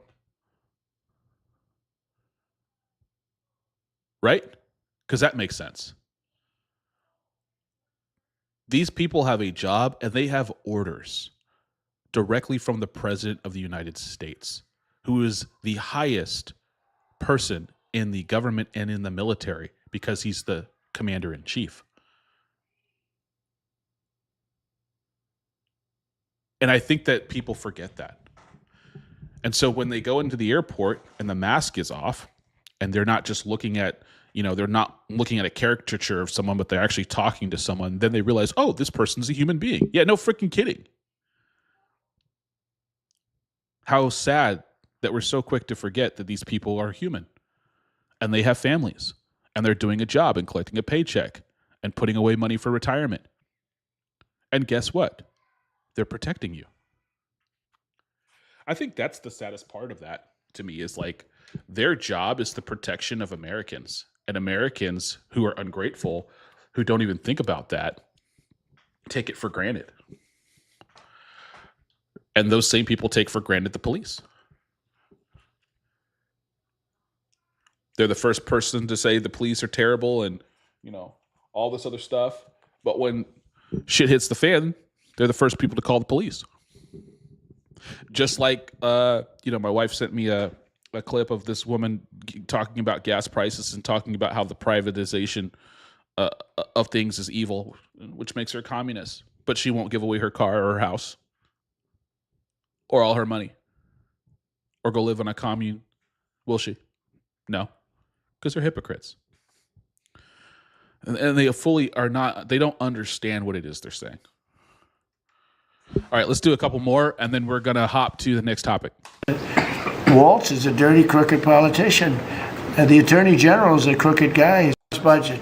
We have us blind because we have crooked politics, but they're doing it a little bit. Some vessels to go. The Attorney General's. It's my opinion. It's only my opinion, and something should be done about him. Let's see what kind of a job he Mr. President, yesterday you said that you hate mail-in ballots. Excuse me? Should Iran be able to charge a toll for the Strait of Hormuz? They're charging some vessels. Yeah, we already heard. Oh yeah, we're not charging a mail-in ballot for elections that took place in Florida. Stockton positive. After you mentioned Wait, what's so well-meaning? Yeah. Mr. President, I actually just looked up the company that owns Sharpie, and they Stockton positive. We don't know. Take them out on a rowboat to go through. We don't know anything. That 5-day deadline. Stockton positive. After you mentioned By the way, they deserve it. Yeah, question on He went on like a 5-minute rant about how his pens used to cost $1,000 and he was giving them away and he was feeling bad about it and they didn't write well, so he wanted to get a new pen made and he got a new pen made and he was like, I don't know if I should mention the company. It's Sharpie. And he was talking about how he loves the pens and how they made him a custom pen and how they're $5 now, and so he can give them away without feeling guilty. And the reporter was saying, just so you know, Sharpie's stock went up after you mentioned them, and he said they deserve it. That's why they were laughing. It's a good product. So you gave a 5-day deadline. With oil tankers going through the Strait of Hormuz, is that a condition to move that 5-day deadline? Well, we don't want anything impeded. We want ships to go through. We don't know that they've dropped any mines, by the way, because we blew up the thing. So it's really, a little bit. But I have a feeling it's going to clean. Think of this, 100 million barrels of money. We've paid for the cost of it's an option for me. It's a miles an hour. You can get back there very quickly. Soon, potentially leaving Iran. Well, they'd probably like us to stay, but the concern. If we don't stay, look, it's a beautiful thing about airplanes that go 2,000 miles an hour. You can get back there very quickly. If we don't stay, we're going to be protecting them. We know, they've been very good. Hey, Qatar, Saudi Arabia, in particular, Qatar, Saudi Arabia, UAE, the three of them, Kuwait, Bahrain, they've been 100%. Now, in all fairness, they could have gone the other way. They were surprisingly missiled. They were shot at. Nobody ever thought they'd be shot at. UAE had 1,400 missiles aimed at them. Fortunately, they had the greatest anti-missile weapon in history called the Patriot. Almost every single missile was shot down. We had an incident recently where 101 missiles were shot at a certain thing that we own. It's very valuable. 101 missiles going 2,000 miles an hour. Out of the 101 missiles, every single one of them was shot down in midair and fell into the ocean. It's amazing technology. There's beautiful planes. I don't talk about you. I can't talk about specifics. A lot of people say that wouldn't matter. Maybe it does matter. Who knows? You're essentially saying, will I go in and do something? I can't talk to you about that. We consume in the United States. So we're the largest. Pretty good. Pretty you know what they call it? Drill, baby, drill. Yes. Mr. President, anything else you want to say? Well, same thing for natural gas. We much support. We spend trillions of dollars supporting countries. NATO. And this is Little League. This isn't the big league deal. This is sort of. This is. I'm so happy. I forgot about this, but I'm so. This is the stuff that okay. I forgot about this part. I'm happy. I clicked on this and I remembered it. I'll say it again. I like doing these live streams because it documents things in real time, and I'm not. This comes off maybe as arrogant or as tooting my own horn. But I'm not trying to do that. What I'm trying to point out to people as they find my stream is the thing that I want them to get is that I call things out and I walk through them, and then it's not that it doesn't happen or it happens the way I'm saying it. It's just that I want you guys to get the accuracy of my predictions because of how I think, so that you have confidence that what I say is not something I'm saying from emotion, but saying just how I see the pieces laid out. And if you guys can see that, and if you can walk with me and see what I'm seeing, you'll see eventually it plays out how that plays out, just because that's just what the clues were, right? And so he's going to say something that I had already talked about. Great. Other than the 5 countries in the Middle East, we never really had very much support. We spend trillions of dollars supporting countries, and this is Little League. This isn't the big league. He's saying Iran. He's saying the conflict with Iran is Little League. It's not big league. He's saying that because of what we were able to do just from an air superiority standpoint and the Navy. We didn't even put boots on the ground to do what we did, and we did it within a couple of weeks. So he's saying this is Little League, not the big league when it comes to war. Deal. This is sort of Little League pool for us. This was look, we decimated them in a period of a week. The first week it was over. In the first few days, it was over. I think the Navy took us 3 days to essentially annihilate it. They weren't there. So if there's ever a big one, which I hope there's not, but if there's ever a big one, I don't think they're going to be there. NATO specifically. And that's not fair. And we have to remember that as a country, because we spend trillions of dollars protecting Europe, protecting the countries of NATO. They weren't there for us. For small time. This is small time. You know what? Venezuela is a big deal, but it's not the big one. They weren't there. So what makes you think they'd be there if we needed them for something? That's the first point. And your prime minister was not there, as you know. He was there after we won. He said, we'd like to send some ships. I said, we already won. We don't need them anymore. But can you explain why he was reluctant to help? Why you what? Why he was reluctant to help with Iran? I think this is such a stupid question. I'm getting to the part where I'm talking about. I'm making my point, guys. Sometimes I'm long-winded, but I promise at the end it's worth it. That was a stupid question because you're asking someone to answer for someone else's way of thinking. Like, he's not Keir Starmer, and he doesn't know why Keir Starmer is doing what he's doing. He's not in his head. You should ask Keir Starmer that question. So I hate when reporters want you to talk about someone else's headspace or, like, ask someone, like, well, why did he make this decision? It's like, why would you ask him that? Go ask Keir Starmer that. He's not in this guy's freaking head. He doesn't know why he's making these decisions, but you're just trying to get a soundbite, and I think it's just a low question. He didn't have to. I didn't ask him. I just said, just tell me no. You hear that? You're telling me no? That's Trump's response. He said, I didn't ask him. So, Keir, we're going to use your bases to land our planes to refuel. No, you're not. Are you telling me no? That's how that went. I mean, we're always going to be there, or at least we were. we were always going to be there for you, Europe. Well, at least we were until now. I don't know about anymore, to be honest with you. I would have to be honest. So this is something and this is why I harp on this. You guys might think I'm being dramatic or overly like pressing a point. I'm not. I have to because it's not being done. It's no one else is doing it. I'm going to do it. So I'm going to keep it real. I'm going to keep pressing it so people freaking get it. How he just said that, let me back it up a little bit. Think about that. Just how he said this, okay? He said it offhanded. We're always going to be there, or at least we were. I don't know about anymore, to be honest with you. I would have to be honest. That speech, that cadence, that tone of voice, this is why people underestimate him, and this is why people dismiss what he says. You see, power doesn't need to shout, it can whisper. And that's how Trump is.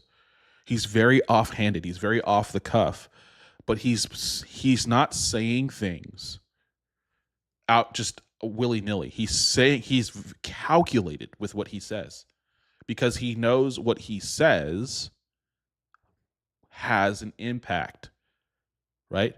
Just by him going on a 5-minute rant, that's why he said, I don't know if I should mention their company, but then he said it because he's making a joke because he knows exactly what it does.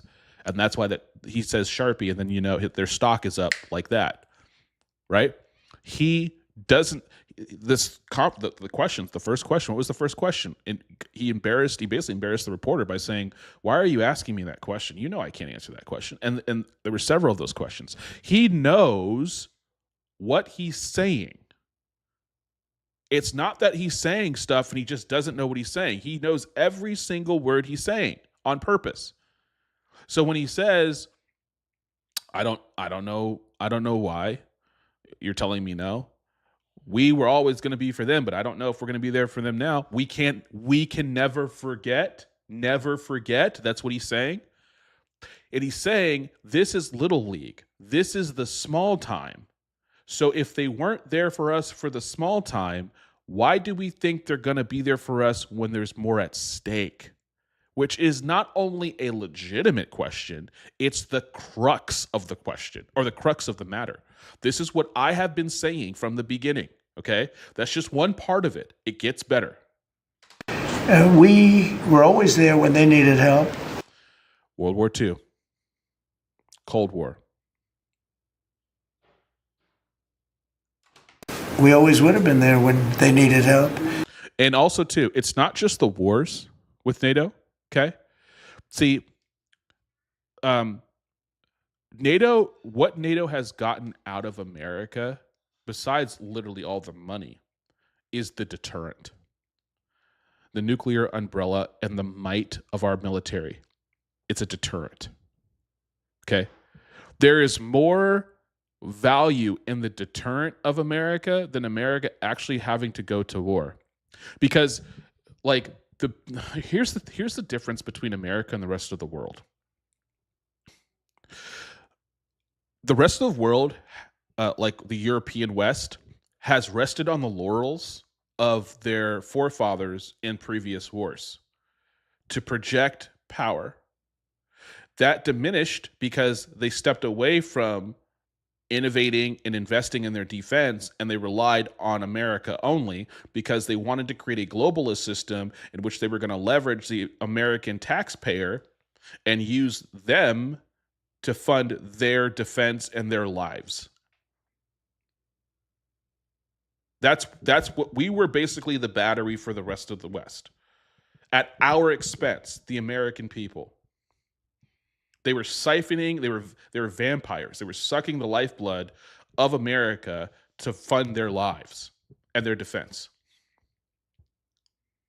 That's why Trump was so important and such an anomaly for a resetting of sovereignty of our nation. Okay, I don't want to go down that rabbit hole because I'll talk for 3 hours on that, and I could talk for hours on that alone. But I want to try to rein myself in. The point with NATO, okay, is if we spent trillions of dollars on them and their defense, protecting them, not just actively with war, but with our deterrent of a military might and our nuclear umbrella. That's where they got most of their value from. There should be nothing that they should. And here's the thing. Oh, before I say that, I take Iraq off the table because Iraq was a defensive response to an offensive, aggressive attack from an outside force. Like, that's black and white. They had to join. They didn't, and you could even say in that case it was a very limited capacity. I've already went over the numbers, right? With the involvement, right? And you could say per cap and all that, but at the end of the day, we lost like 4,500. I think UK this was the second highest with 500, right? Yes, every life matters. But we have to keep things in context, okay? They don't have a lot to contribute, but they did contribute. But they were compelled by the written agreement because we were attacked, right? The last time we were attacked like that was Pearl Harbor, okay? Pre-NATO.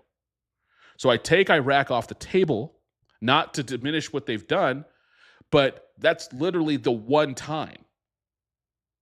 And it was blatant. So that being said, we asked them for a small ask. Like he said, small time, and they refused. So then the question is, well, if it becomes a larger conflict, or we have a larger conflict, will they be there? I mean, think of it. We're there to protect Europe from Russia. In theory, it doesn't affect us. We have an ocean, big, fat, beautiful ocean. But we're there to protect NATO, to protect them from Russia. But they're not there to protect us. It's ridiculous. It doesn't make sense. I tell you, a lot of people were big NATO people. Lindsey Graham. I was never big. It's okay. I got them to pay 5%. By the way, they haven't paid it yet. You know that. You know, I got them to pay 5% from 2% to 5%. They didn't pay it yet. So think about that. NATO is supposed to contribute 2% of GDP into the coffers from their countries into the coffers for their defense. They weren't paying it. Trump came in, had some of them start paying, but most of them still weren't. He had them raise it to 5%, but they haven't paid the 5%. Some of them aren't still even paying the 2%, Spain. So we're still carrying that financial load. It's still coming from your pocket, Americans. I got them to pay up to 2% because they weren't paying the 2%. Then I got them to pay 5%, which they should be at.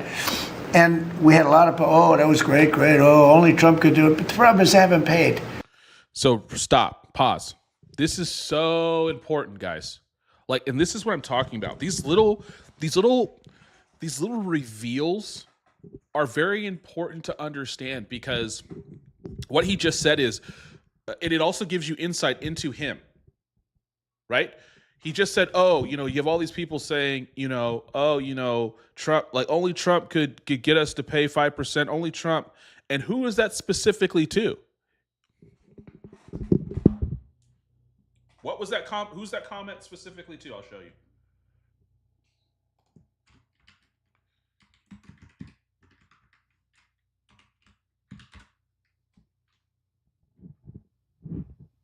Not the UN.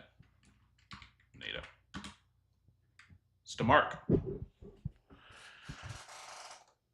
It's to Mark. And I played that clip. With him saying that, right? Only Trump can get us to get us to pay the 5%. Only President Trump, and he's pro-Trump. I'm not saying, and what I'll say is this.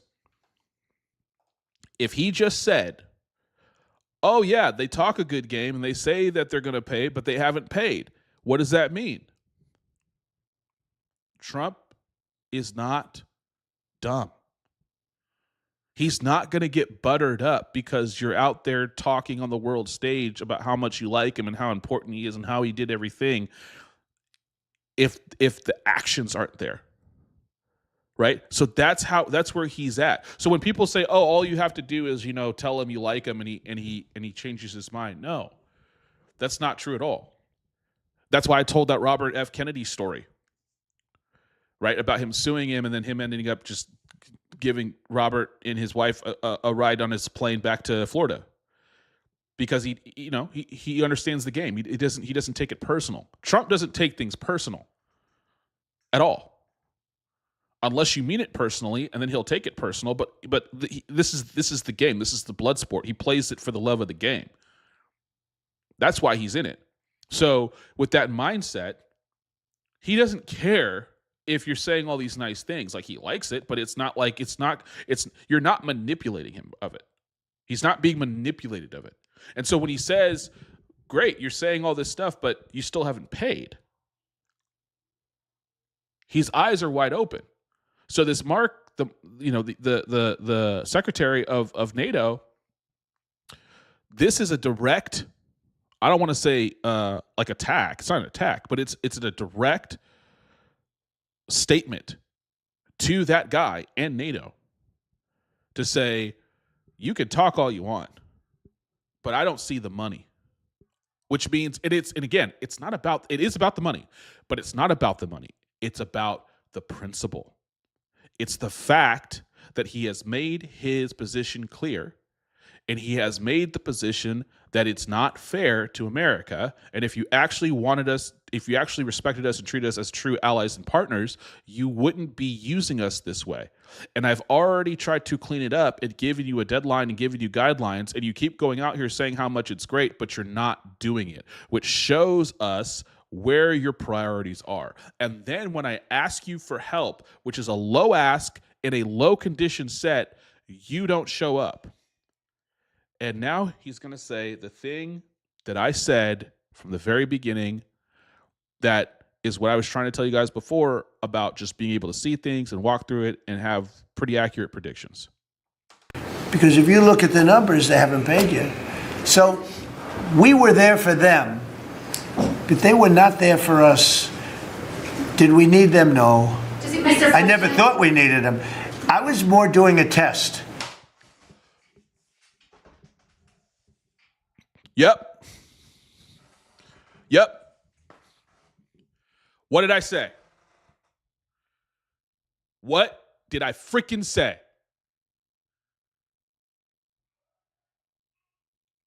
Exactly.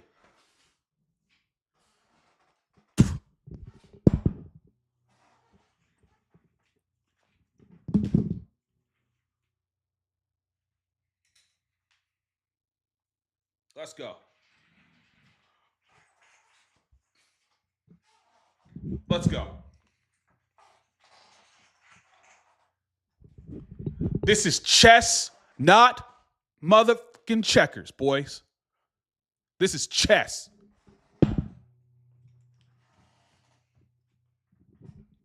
Stop playing with him. They think this man's a dummy. And he's running circles around him. It was a test. And I said it from the freaking beginning. We never needed NATO. We don't ever need them. They can't do nothing.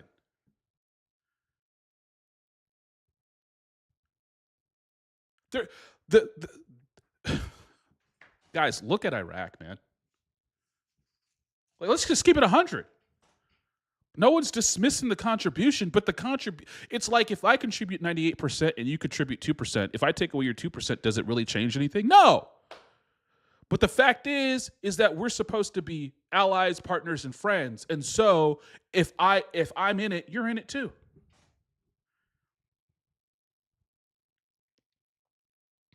Your contribution matters in relationship. Right?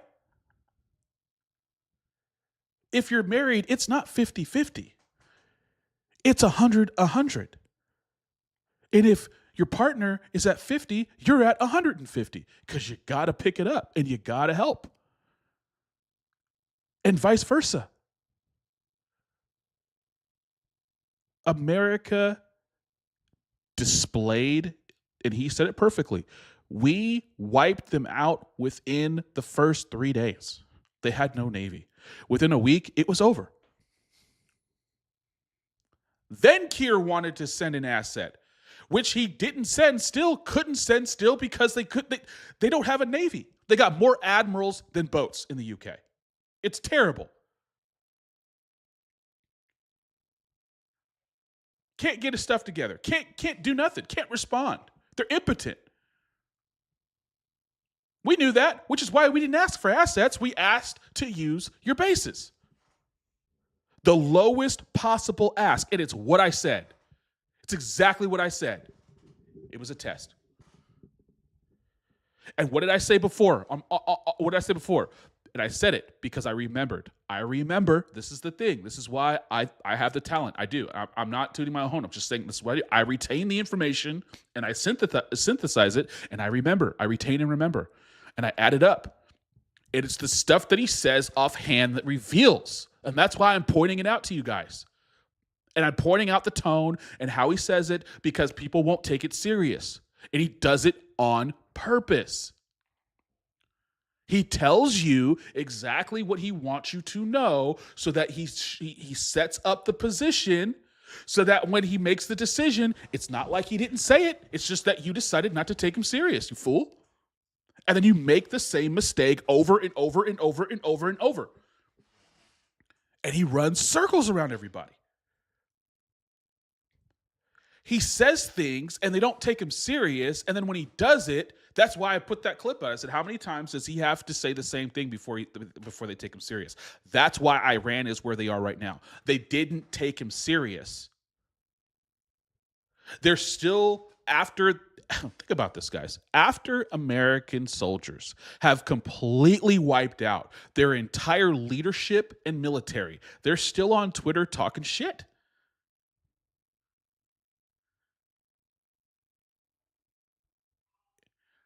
It doesn't make sense, Because those people, like I said before, are low intelligence. They're dumb. They think that that is actually projecting power. They think that that's going to change sentiment. They think that that's going to make Americans not believe in what we're doing, or the Iranian people not believe. It's ridiculous. It's so lowbrow intelligence. It's the only thing they can do. It's comedy. It's comedy. And why they're trying to be comedians in the position that they are now is ridiculous. They're begging to do a deal, and I know they are. They can never capitulate in humility on to save face on a world stage because their religion won't allow them to. Because it's not a humble religion. Period.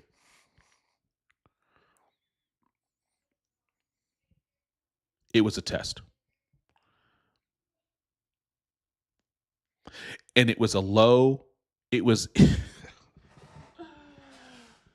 oh my gosh. To me, it's such an obvious thing. It's so obvious.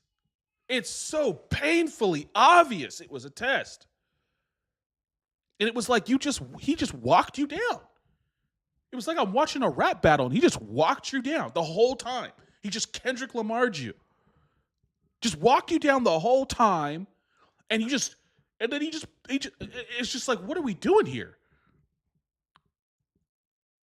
That's why he said, I didn't ask him, and he's like, you're telling me no? It's not that he was surprised, as if, oh my gosh, I can't believe they told me no. What am I going to do? I don't know what to do. I guess we're not going to be able to do X. That's not the case.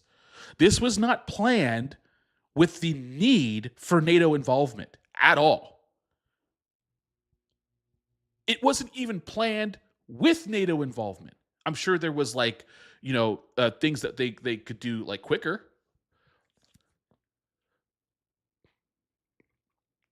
It was to see who would say yes and who would say no. It was a loyalty test. I told you guys. I told you. And the reason why he was surprised is because he was surprised that it was Britain who failed. Our supposedly number one ally. It would be like Caesar testing Brutus and him failing the test. Right?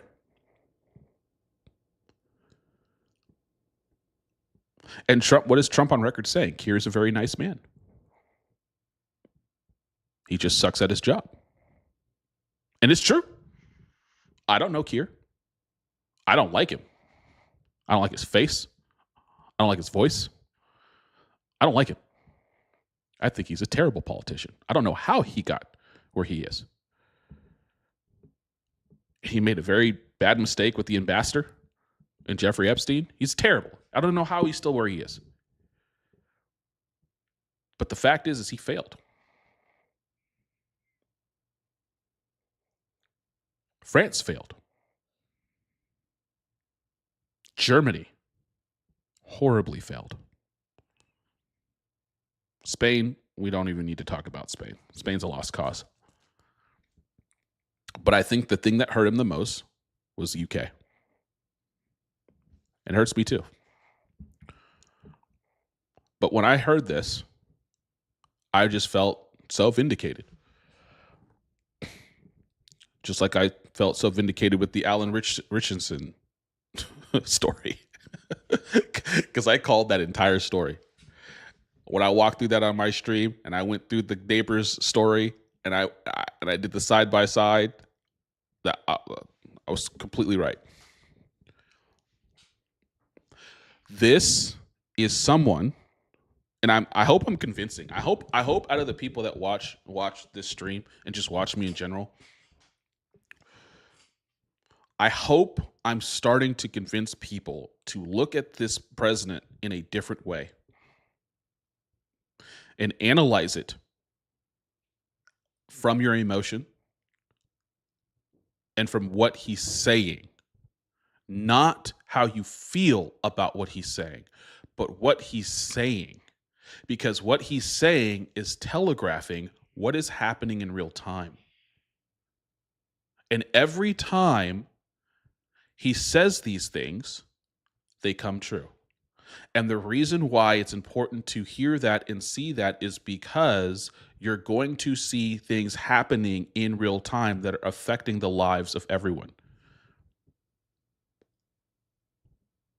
We are living in historical times. And I'm going to keep saying it. This conflict is the single most impactful thing to happen to everyone who is alive right now. It is bigger than 9/11 in Iraq, in Afghanistan. The consequences of this conflict are going to affect the entire world for generations on a scale we cannot fathom. It is going to change the trajectory of the world. It already has.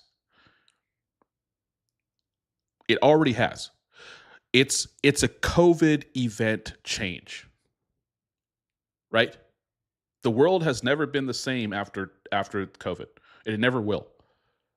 It's the same thing happening now, but on a larger scale.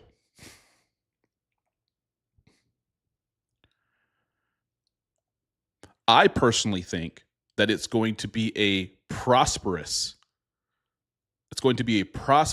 and a peaceful. It's going to be the most prosperous and most peaceful that our world has seen probably ever. That's what I believe. You have a lot of doomers. I'm not a doomer. I'm the opposite. I am. I think that we are not only going to come out on top, we're going to have complete control. Our enemies are going to be pretty much subdued. And we're going to be in a position of power. Like the thing that has what Iran has revealed to me personally is that we are in America, this country, we have all the cards. We have all the cards.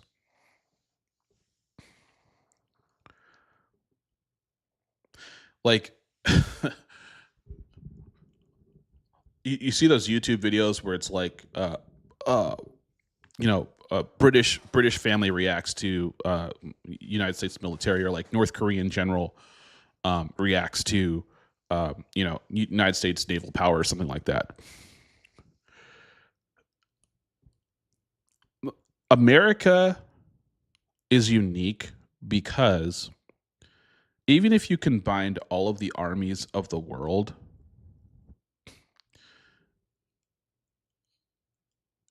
our army would decimate those armies. And even if those armies were to kind of, let's just say they do win, let's just say they barely win, they wouldn't be able to occupy America because 150 million people have weapons and are reservists and militias, and it's just, you wouldn't be able to. You'd have to go through 2 million professionally trained soldiers plus all of our technology, and then you have a population that's armed, and you wouldn't be able to conquer it. We are in a position today that we don't have to worry about being conquered militarily. It just isn't. It's not something that could ever happen. Okay.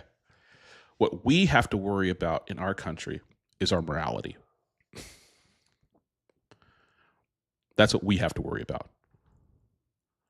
We have to be morally good people. That is the only type of people that can self-govern. If our morality erodes and continues to erode into degeneracy, we will destroy ourselves. That's a civilizational fact. Every single civilization that has promoted degeneracy has fallen. And it doesn't matter how great you were. Every single historical civilization has fallen because of degeneracy. The reason why this country and the UK and other Christian countries flourished was because of their high standard of morality. And as soon as you see the nations turn away from that standard of morality and go into degeneracy and eliminate God, eliminate morality, and make it subjective, that's when the decline happens. And it's already happening. It's been happening in America. We are now, I don't think it's reversing course as much as we're kind of just trying to stop the bleeding. That's really what conservatism is about. But we really need a revival, which I think is starting to happen. I think a lot of more, kids in the younger generation are turning back to God. But we really need to turn back to our Christian roots, our Judeo-Christian roots. And we need to be unashamed of that. I'm so tired of white people freaking being apologetic for being white. I think it's stupid. Being apologetic for your heritage, I think is stupid. We make mistakes. Everyone has sin. Everyone has stuff in their past they regret doing. A country is a collection of people. And people make mistakes and have sin and have shame. And they change. A country is just a reflection of people. And this is the conversation that I have in the barbershop all the time, and I love it because I think different. I think different than the majority of black people because I feel like the majority of black people, I'll be honest with you, I don't think they think for themselves. They just think what they're told to think, generation after generation. But whenever I ask people, was racism worse or better, like race relations, 50 years ago? Well, racism was worse. Yeah. Okay. Fast forward 10 years. Was it worse or better? Well, it was better. Of course it was. All right. Fast forward 30 years. It was better. Okay. So from the moment that slaves landed here, and if you had a graph, you started from that beginning point, and you go to 2026, you would see a graph that went up, right? Or I guess you could say down. If you want to do it down, you could say down. So then the point would be that as a people, we are steadily getting better in that category. You can't eliminate it because you can't eliminate people's preferences or their choice to hate or whatever it is. But what you can do is you can collectively eliminate something institutionally, right? Yes. So that's how you prove the fact that this country continues to improve in that category. Just like you can do the same thing with morality in the country, where you could look at the vice and what was acceptable 100 years ago, 50 years ago, 30 years ago to now, and you could see that degeneracy has increased and morality has decreased. And then you could look at the consequences of those, good and bad.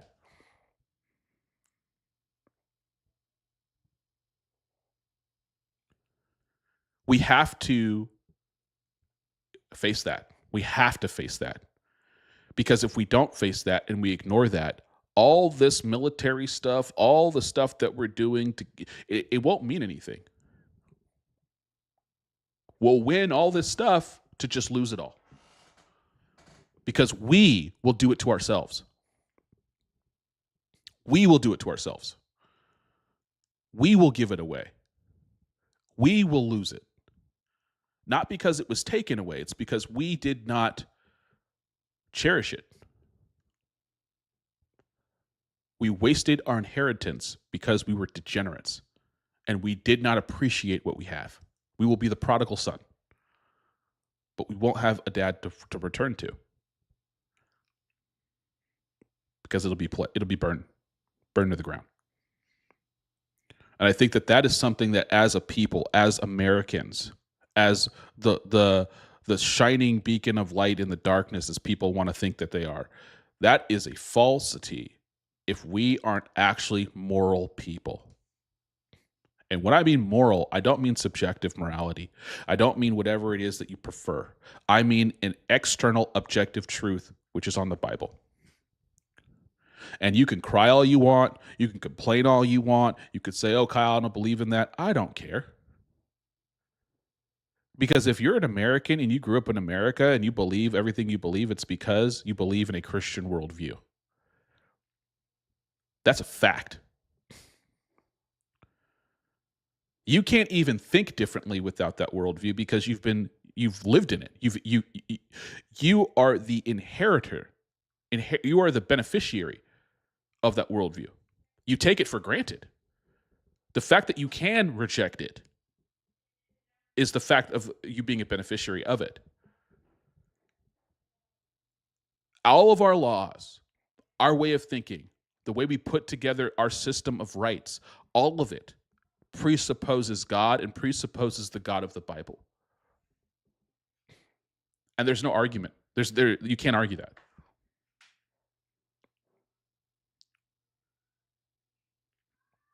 So I was gonna go. What are we? It's 8:00 right now. So I was gonna look at this debate. Maybe I can look at this a little bit because this is going into. I'm kind of happy I went down this route because this is going into how long? This is 30 minutes. I'm probably not gonna play the whole thing, but there's something that you guys need to know about me is that you could probably tell I'm a debater at heart. And politics, religion, worldview, whatever you want to debate, I don't care. And I think I listened to a lot of these guys, and I saw this one. This one was with a guy named Phil Zuckerman and Andrew Wilson. And this has to do with human secularism, and I believe maybe versus Christianity. I'm not really too sure, but there was it's secular ethics versus Christian, which is best for society, which is a great question, and it's a great debate to have. I'm going to start it here, and there's a couple of things I just want to walk through and talk about, and I'm going to do probably a little bit more of these reviews and kind of how I would answer and kind of things that maybe I could learn or we could all learn together. But these questions, okay, the reason why I want to add this to my channel is because, yes, we want to be informed. We want to know what's going on in the world. We want to analyze it. We want to see it before it happens so that we can kind of brace ourselves or just kind of plan accordingly. We also want to strip away the garbage and the smoke screens, and we want to get down to the truth, or as much as we can from what we're being told, and also anticipate what we're not being told. I'm doing that. But I also think the other part that I really want to drill down on and talk about is, well, what does that mean for us here living, right? We should be aiming as a people toward something. I don't personally believe it should be aiming towards your personal preference. That's not high enough. That's not good enough. And the founders of this country knew that, which is why the goal was external. It wasn't internal. Yes, every person in the country needs to work internally, but for the external. Toward the external, right? And I just feel like we've entered into a time where everything is geared towards narcissism. How you look, what you do, how much money you make, it's geared towards wanting people to always give you attention. And we're not doing things for the benefit of others. We're doing things for the benefit of self. We're not doing things for the love of others. We're doing it for the love of self. And it's about my needs and my wants and my desires and how people need to treat me and how people need to respond to me or how people need to be kind and soft to me. But there's nothing external. It's self-focused. That is a cannibalistic society that will cease to exist. And that is a scary place to be because That is kind of where we're going right now. And it's not government's responsibility. It's not. It's your responsibility at an individual level, but it's responsibility collectively as a community, and then eventually as a country. And remember, this country and how it was created presupposes a moral people who will self-govern themselves and communally through those moral beliefs. If you lose that core, then the foundation crumbles, and everything built on top of that, economically, militarily, socially, culturally, crumbles. So that's my soapbox. That's my monologue for today. Sorry, guys. Gave it to you at the end and at the beginning. But let's hop into this, and let's think through some stuff. It's Friday night. You guys got nowhere to be, right? Chilling with me. So let's go through this. To force. And if you divert to force, then this as being the natural, it's like maybe you just have to relate, right? Nature, you have to be. There are to this idea of your worldview with secular humanism, you're relativistic by nature. You have to be. There are no moral facts. Everything is stance dependent. Everything is an appearance of we just have to relate, right? And I guess if you want to say that a right is not an appeal to anything supernatural, it's like maybe just a law that we made up and it's only as useful as its enforcement. I was actually willing to grant this as being the case, but then you have to divert to force. And if you divert to force, then what you're really asking Christians for is to give is for us to give up the idea of the monopoly on force to grant what rights we want. That's the whole problem. So what Andrew's point is, to boil this down, not saying anyone's dumb. We're just hopping in the middle of this. I'm just kind of steel manning it back.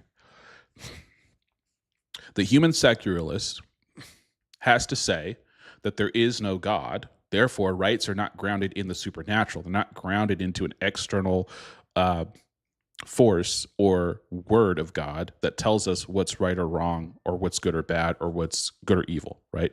And that our rights to exist, or whatever right you want, is not in the supernatural of you being in the image of God, and therefore you have purpose, worth, and dignity. It's that's just a social construct. So if that's a social construct, whatever those rights are, then you're going to have to default to force. This is Andrew's point. He calls it the force doctrine.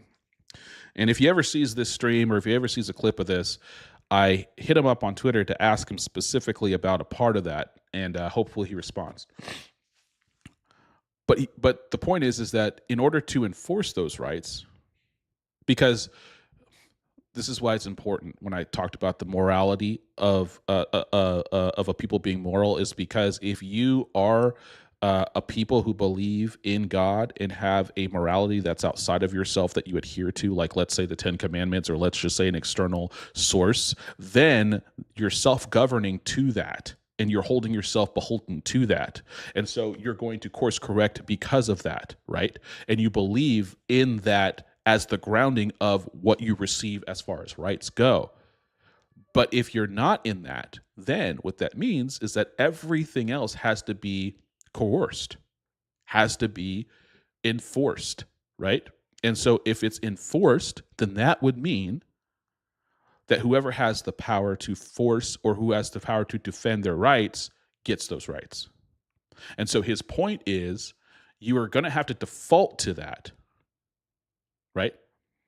And so the last part, I forget what the last part he said real quick, is his question is idea of the monopoly on force to grant what rights we want. Yeah. That's the whole problem.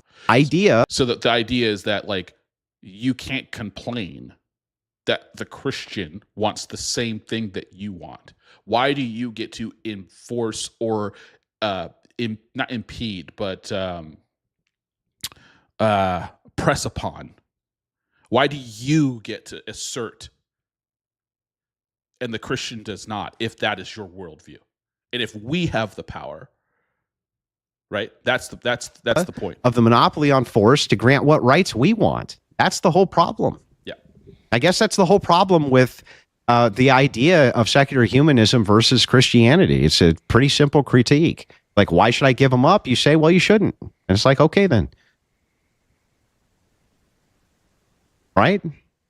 I guess. You've lost me. I don't even know what we're talking about. And this is disingenuous. And this is weak. This is weak. You can't follow that? Yes, you can. You just don't have an answer. You think by saying this or acting like this, it makes you look not dumb. It makes you look stupid. So our viewers had a better. This might be a good time to go into the Q&A. Do want to say, folks, a huge thank you to both of our guests. As this is our first time having Dr. Zuckerman. Do appreciate you being here, Dr. Zuckerman. I know that this is, I would say Andrew is, if anyone's going to be a challenge, it's going to be Andrew. And so we appreciate you being with us and staying for this debate. We're going to jump into the questions. I don't even understand though. Like, if you haven't yet, this debate wasn't even contentious. Like, it wasn't even super content. Like, I don't know. It didn't even seem very contentious to me. So what's the question? Oh, there is no question. We're going to jump right into these. And if you haven't yet, folks, hit that like button. We do appreciate it. We also know that there have been some major connection issues. I'm very sorry for that. That is something new. I have not seen it, and I don't know what caused it. So I am looking into that. Thank you for your question. And we are, of course, looking for sincere questions. Let's see. I'm excited about the questions. I don't understand this. Wilson Garcia said, Andrew, you wouldn't serve minorities born here? I don't even know what he's talking about. I think he's referencing my intro where I said, look, what we're really talking about here is force. And then I gave examples of what secular humanists would use force for, like freedom of association, for instance. They could use force in that category. And relatively actually would, because they believe in the concept of universal rights. Whether I would do it personally or not has no bearing on that whatsoever. This one coming in from Dustin Buck says, Andrew Wilson, if it's in the Bible that thou shalt not steal, wouldn't that imply that property rights are a thing? Well, I mean, it could, but we would have to get down to the nitty gritty about what we considered ownership and property to be. And then if you say that there's a right, I would say that perhaps we could phrase it as a duty not to steal more than a right to not be stolen from. But even if it was the case that I granted rights and gave that as my accounting for rights, my opposition thinks that rights are just bullshit, made up nonsense, which I think is fair. That's fair enough for him to say. But then it just reduces to the idea of authority and power and him just wanting Christians to give it to secular humanists. There's no way around that. If he postulates that rights ought be universal, therefore prescribed, he's prescribing force be universal. Yeah, so this is a good question. And it's funny because it seems like, so let me just take a step back. Thou shalt not steal implies ownership, because you can't take from someone if they don't have something, right? And there's plenty of examples like of this in the Bible, like slaves, land, money, like the possessions of when the Israelites defeat a peoples, God says don't take anything of theirs, right? The point is yes, ownership is implied. But the concept of a right to something, you can actually say is a construct. I personally look at a right as, I mean, I guess that's the debate where I think because you're created in the image of God, that is just naturally something that's already embedded into you. Basically, like you are endowed with that because God has that. God has ownership over all things, right? Ultimately. But you're made in the image of God. So ownership or possession of things, that are yours is something that's already endowed. And so I would say the right to own or to have things is founded or is grounded in the fact that you are made in the image of God, and therefore that is something that is inherited by you, right? Now, when it comes down to it, the right to own something is either going to be postulated with self-governance, like the moral law that says, don't take things that are not yours from someone else. You should not do that thing because that thing is evil. This is against my law. And if you do that, you deserve to die. You deserve death because you are to be perfect as I am perfect, right? In the law, in the Mosaic law, if you stole something, you had to give that back times 7, and if you couldn't, then there was consequences, I think, leading up to death. I don't remember specifically, but I do know the set times 7. But that's not the point. The point is the moral law says don't do this because I am God, I'm your God, and you are to not do this. Now, if you're a human secularist and you remove God and you believe in something as nebulous as universal rights, which I don't even know what those are, besides you just making them up, well, why should anyone listen to that? You have no outside external instruction, force, doctrine in order to ground that in or say that this is something that you ought to do, other than someone saying it as their preference. Therefore, if you believe in that, then you would have to enforce it. And the only way to do that is through force. That's his point. So I think it's an excellent question. I think that the moral law implies, yes, there is such thing as ownership. Is there such thing as a right to own? That can be debated. But the fact is like the juxtaposition between the humanist, secularist, atheist, and the Christian is very simple in the fact that the right to own something would be founded in God saying, you are made in the image of me and I possess things, therefore you possess X, Y, and Z. Whereas the secularist says there is no such thing as God, therefore there is a right that I want universal and I'm going to make it up and I'm going to enforce it. And the only way to do that is through my own force because it's my preference. No way around that. If he postulates that rights ought be universal, therefore prescribed, he's prescribing force be universal.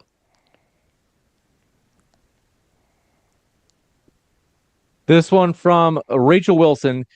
Dr. Zuckerman, wouldn't it be the case that you had better let all of the prisoners out of jail when you go back to work because locking them up in there causes them suffering? Yeah, that was my point, but...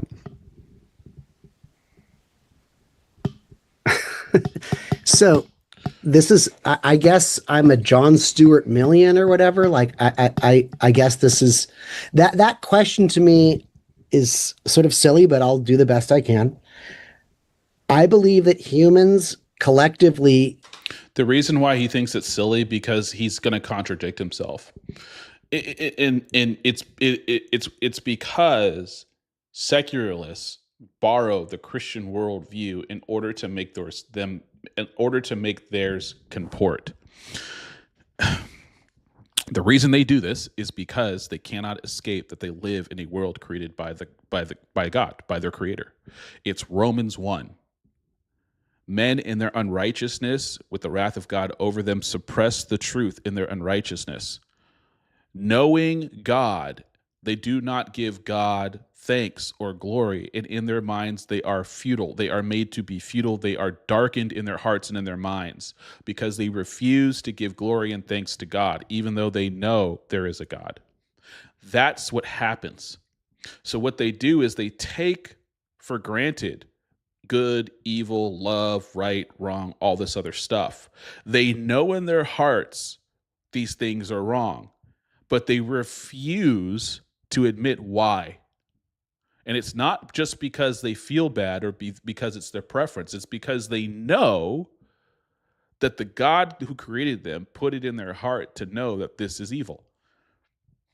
That's why you don't have to teach a child to lie and why that child knows that lying is bad. And that's why, if you kill someone or take someone's stuff, you know that it's wrong. You know it's wrong.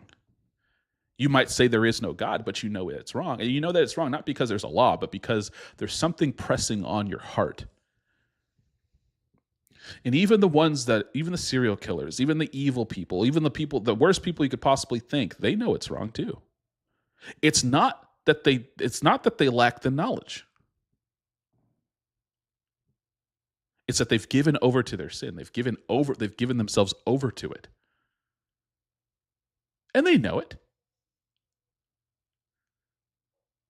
So when this guy says it's a silly question, it's because he has two things that are canceling out.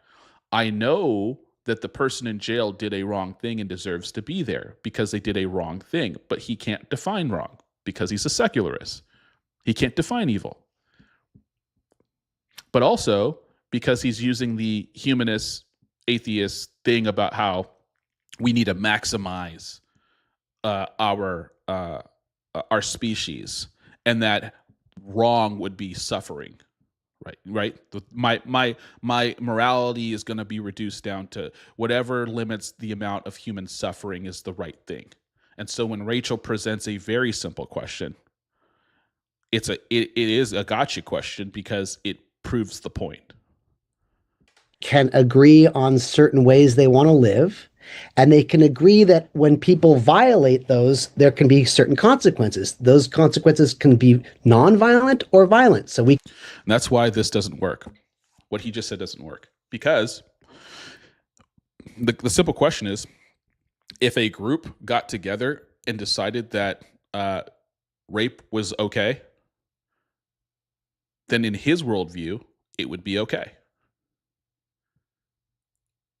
Right? And we would all say, well, that's not okay. That's wrong. Well, why is it wrong? It's objectively wrong because the one who created us said this is wrong. It is objectively wrong because that is how this world was created to be. That's my worldview. If you remove God, then you only have what he just said, which is groups of humans collectively coming together and saying what's right and wrong. And if one contradicts the other, you can't tell them they're wrong because it's just based on preference. But that's a lie, because the lie isn't that those things are right or wrong. The lie is all the way at the root, which is refusing God, refusing there is a God. That's the lie. So everything upstream from that, I look at it like a tree. I look at it from root up, right? And so the conclusion is the leaves, but everything from the branches to the twigs to the trunk to the lifeblood all the way to the roots is going to be wrong if you're in the wrong soil.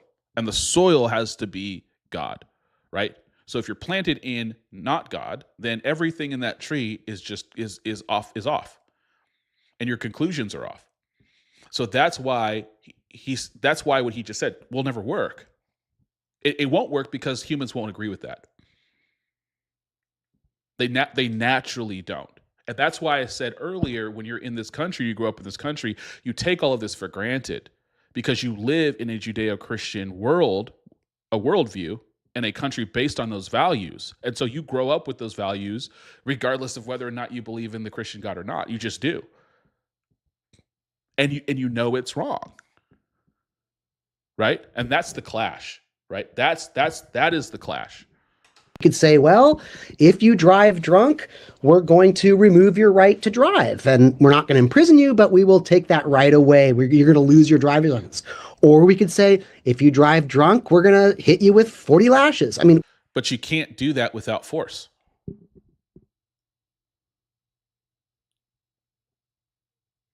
You can't do that without the force, the arm that enforces that, right? You can't take away someone's right if you don't have the means to take it away. That's the point.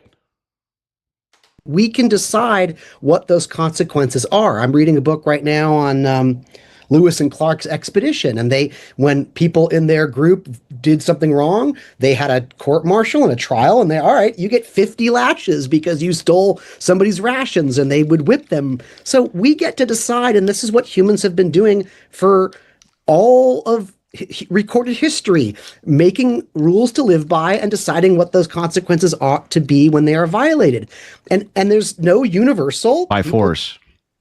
Right, or not. So by force. By force. Well, do you want to take over, Andrew? Well, I mean, I can participate in the super chat as well. No, you got it.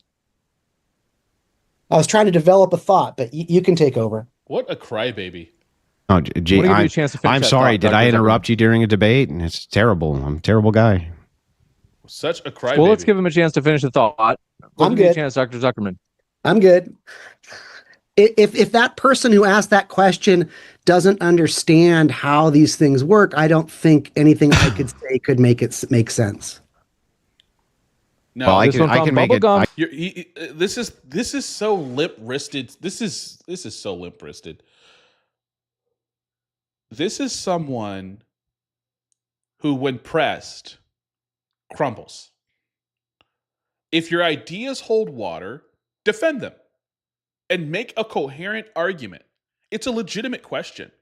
Don't say, oh, if you're not smart enough to understand, then I guess nothing I can say can make you understand. It's just lowbrow, disingenuous, disrespectful, and pathetic.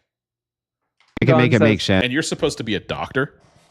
And what's going on here is that there's a fight. The ideological divide is just over force. Oh. It's a prescription of rights. Christians say, okay, well, we believe in these universals just like you do. I understand that these universals are going to reduce to enforcement. Since they're going to reduce to enforcement, who's best served by holding the access to force? The secular humanists say they are. That's really what it comes down to. And I say they're not, and we are. This one from... We'll give you a chance to respond if you'd like, Dr. Zuckerman, because the question was originally addressed to you. Otherwise, I can go to the next one. I'm good. Bubblegum Gun said, Dr. Zuckerman, what if there's a culture that decides that, they do something like Nazi Germany, where they decide that they're doing their own thing and they say, this is like... Exactly what I just said, right? Exactly what I just said. What we think is best for our society. What gives you the right to say that our society standard is better? They don't. Yeah, welcome to reality. This is the world. There, see? He just admitted it. So might equals right. This person cannot say Hitler was wrong. This person can't say genocide is wrong. He'll just say, well, welcome to the world. That's just what it is. But he'll make moral arguments. This is a foolish person. If you believe this, you are a fool. Point blank, period. And you know that's not true. You know it's not true. But I got to give him points for being consistent. But this person can't call anything evil. He can say he doesn't like it. He won't even be able to justify why.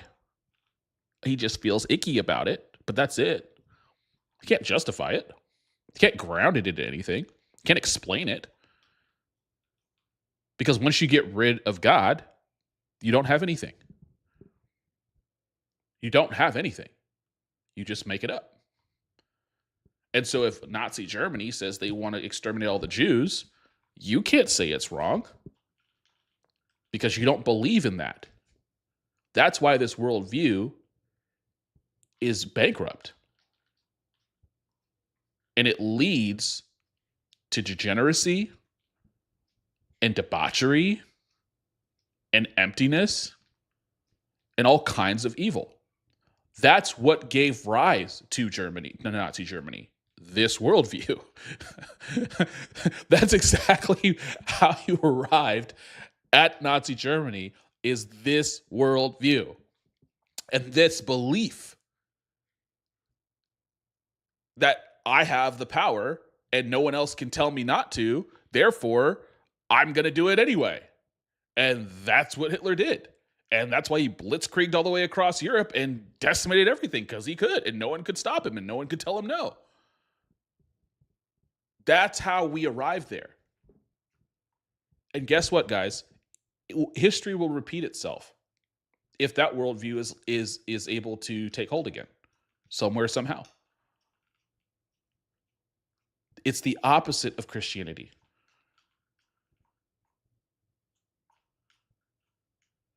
That's why Christianity and the ethics of it will always be superior in every single time. Every single nation that has adopted Christianity as its faith has prospered and will always prosper. That's a fact. It's historically accurate.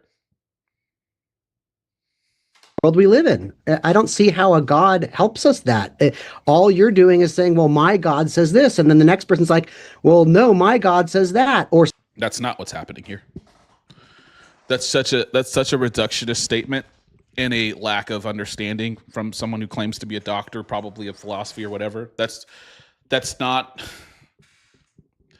Religions have systems and ethics based on their scriptures, which prescribe imperatives and commands. Well, imperatives are commands, and to say that they don't differ and they don't have different outcomes is a ridiculous reductionist and rejection of any kind of accurate or good faith argumentation or understanding of the material. Like, that's just lowbrow. Someone says, I worship the same God, but I believe he said something different. Christians can't agree. Jews. No, that's not true. The beautiful thing about Christianity is that we can disagree on ancillary things. But if you're a Christian, there's core doctrines that you do believe that no one can get away from. And if they are, they're not Christians. Just like I would say that the IRGC and Iranians and what we call terrorists, or the ones that want to complete the Intifada, those are fundamentalist zealots, right? They're fundamentalist Islamists who take what their book says to heart. The ones that reject that, I call liberal. They're liberal Israelites, or they're liberal Islamists. They don't really take their book serious. If you took the book of Islam serious, you would end up as a terrorist, essentially. That's just true. Right? The funny thing is, if you take Christianity as a fundamentalist, you're a peaceful person. You have to be, because that's what Jesus taught. You could be a radical pacifist if you really wanted to take it that way. You'd be a radical, peaceful, pacifist person. That's what you would be. If you take Islam to heart, that's what it says, you're going to end up being a terrorist. And the proof is in that pudding, right? So when this person right here says, I don't understand how it could happen, it's just because he's completely ignorant of the material that he's going against, which he lost the debate as soon as he walked in, if that's the case. I haven't watched this before, guys. I'm reacting to it.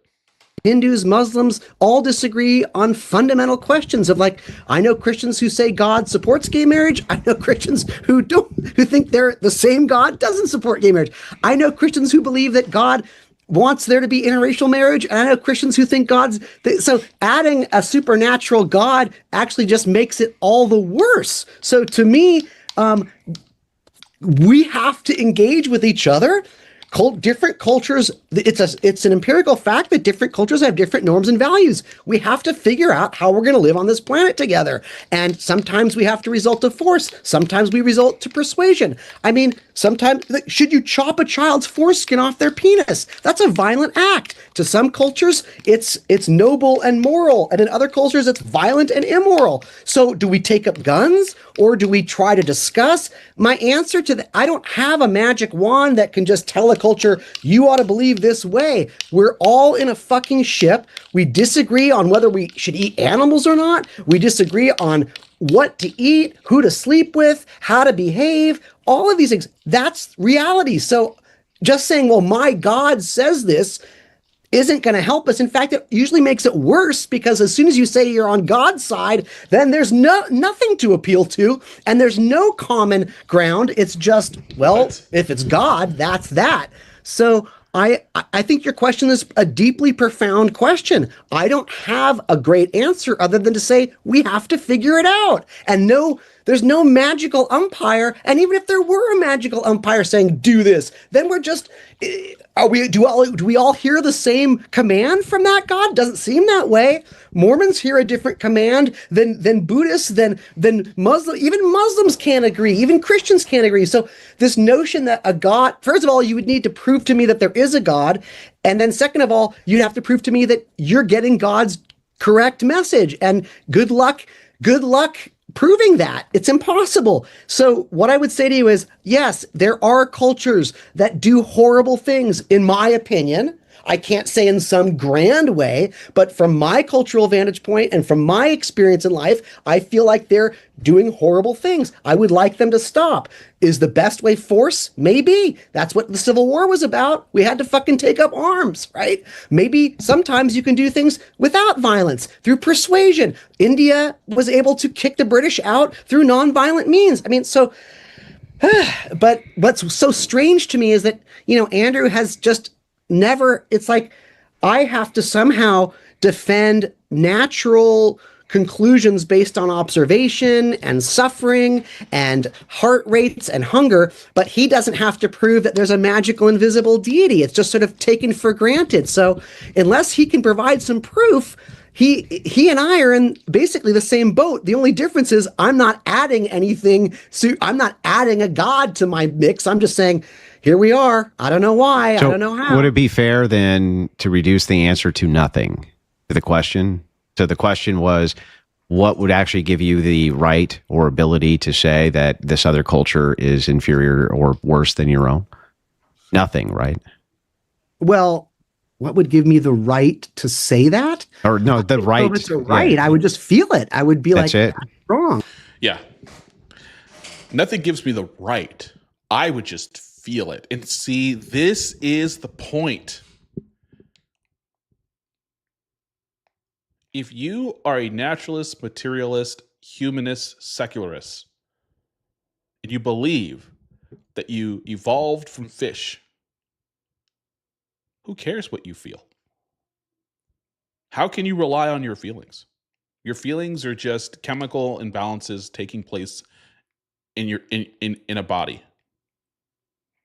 So what?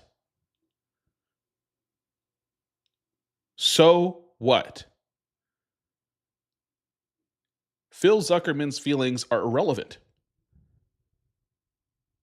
because Andrew's are different, and Kyle's are different, and James are different. So you can't tell anyone anything. And if that's the case, the only way you can impose your rights is to enforce them.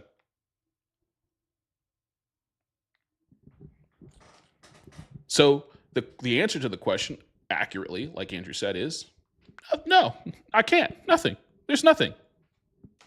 It's causing suffering. Okay. What right do I have to anything? Well, I'm just asking because you're like, this is the question of the day. It sounded to me like you were basically saying nothing. There is nothing I can point to that would say that my civilization's better than this one or whatever. Or experience. That's it. I can measure.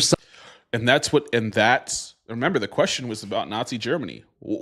Could you have told Nazi Germany that it's like basically any different, right? They couldn't do it. Right. There's nothing I could say. Right. That was the question.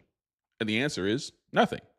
Suffering, I can measure. I would appeal to my fellow human beings. Yeah. The reason I don't need to make the. I would appeal to what? The only thing you think you could appeal to is their emotion.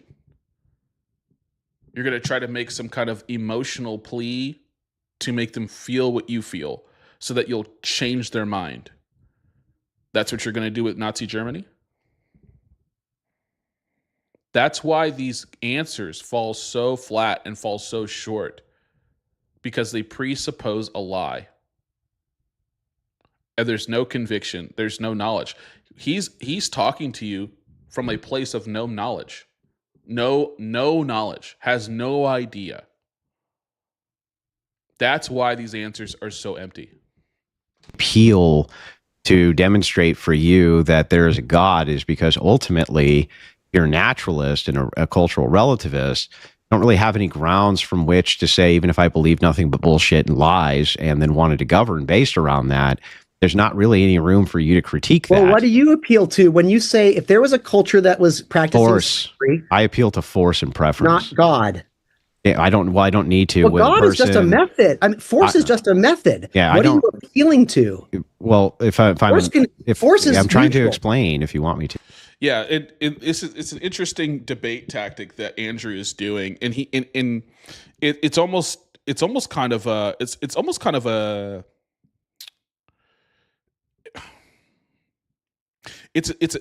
a step down, right? And he's doing it.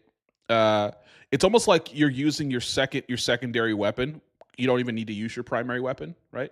He's using his pistol instead of his rifle, because his rifle is God, but his pistol really is the Force doctrine. Because if you're arguing from a human, he's basically going, okay, I'll get on your level, right? I'll grant you that there's no God. So if that's the case, then everything's going to come down to force. And all it is, it's he's not really making anything new at all. It's just right. It's just might equals right. He's just packaging it differently. So we're debates. When we're debating, we're talking about worldviews. What are you appealing if it's my to? if you're asking, if there's a culture that is doing something, let me know when you want horrible, me to answer, dude. I will, because I don't think you heard my question. I heard your question. I'm trying to answer. If there's a culture that is doing something that I would consider immoral, maybe you wouldn't. So let's just say like gas chambering people that they don't like. Why would you say that? And they all do that, and they all think it's moral, and they think it's good to exterminate these people. And you're saying I have nothing to appeal to in condemning that. What? You already admitted that. He already admitted it was nothing. He had nothing. He couldn't tell them anything. It would be nothing. He already said, yeah. So now that he admitted that, now he's trying to flip the question on Andrew and saying, well, I have nothing. What do you have? Do you appeal to in condemning that? Well, I don't understand. Why do I need to make a condemnation, though? That's my whole point. Is like why does there they ought not do that? Yeah, but do you see how that's an incoherent question from your view?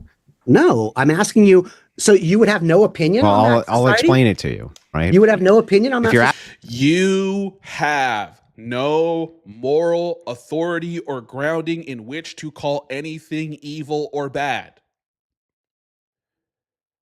You have zero. You cannot say anything is wrong. You cannot do anything to complain about these other people doing X other than you don't like it. You prefer them not to do it. You would appeal to their emotion, but you can't say that this is definitively wrong or evil. Therefore, the question you're asking is irrelevant. And you have no basis in which to ask that. If you can't justify why something is evil, you don't get to ask me why something is evil. Or you can't ask me to justify why it's evil. You can't do it. Therefore, your question is incoherent and irrelevant. This guy's a doctor, and he can't understand logic. Asking me from my view what I appeal to, I would That's say, what I'm yes, asking. of course. I would say, of course, I appeal to God. Yes. If you're going to ask me from my worldview, I would appeal to God. But that's not the question. The question is your worldview. And if I was in your worldview, I would appeal to force. Might equals right. Christian ethics, and I appeal to And so would he. He just doesn't get it. these things.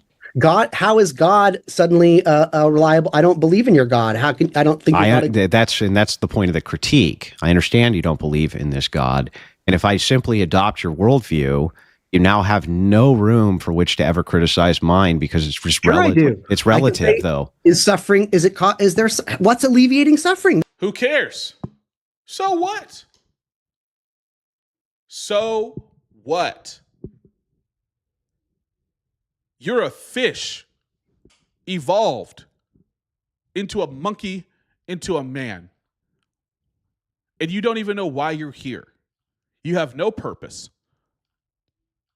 If that's your worldview, so freaking what if you suffer? It doesn't mean anything. It's meaningless. So what? You don't like it. And I hope you guys see this. This is exactly why this worldview is bankrupt. And this is not how God created you to be. He created you to be in relationship with him and to submit yourself to his word so that you could have a long and good life. But this man is a doctor and a moron. And this is why academics will not. This is what God means by your heart and your mind are darkened. This man sounds like a complete idiot. And he's a very smart man. But he's also very dumb. He's very foolish. This is what I mean. Or I should say, this is what God means. And this is why people like me or Andrew or really any Christian who understands logic and apologetics and worldviews, it doesn't matter who we talk to. Because the truth is always true and it's always the same and it never changes. And the arguments can never change. You just meet people who are in every single dynamic and you just figure out where they're coming from and you show them. So what Andrew is doing actually a biblical principle. It's a proverb that says, don't answer a fool according to his folly. And then another proverb says, answer a fool according to his folly. And people think it's a contradiction, but it's not. It's don't allow a fool to think that he's actually saying something true when he's not. But also don't step into the fool and become the fool using his own logic. So what Andrew is doing is he's stepping into the guy's worldview to show him how foolish it is, at the same time saying your worldview is not the way, it's my worldview, and here's how it juxtaposes, therefore exposing how bankrupt your worldview actually is. That's what this guy's not understanding. Both measure that. Yeah, but it's relative. Even if it was a case that I granted to you that both of us don't like suffering. Better than believing in an invisible man. Why? See, that right there is the crux for him. Better than believing in an invisible God, because he has a personal problem with his creator. Something in his past hurt him, and he blames God. So he rejects God and doesn't think God loves him. And he would rather believe in nonsense than to make whatever is right, forgive whatever it is, come to terms with his creator. He'd rather make up a lie and believe a lie than do that. And ultimately, that's what it comes down to everybody. There's some kind of hurt. Something happened in your life and you choose to blame God and therefore reject him and then adopt a worldview that is bankrupt, and you're miserable and you don't know how to fix it, turn to God. But see, he would rather live in a relative place where there is a Hitler-esque thing that he can't say is evil and just say, well, that's just the way the world is, rather than get right with his creator, understand evil and good, be objectively moral, and stand on that. That's crazy, right?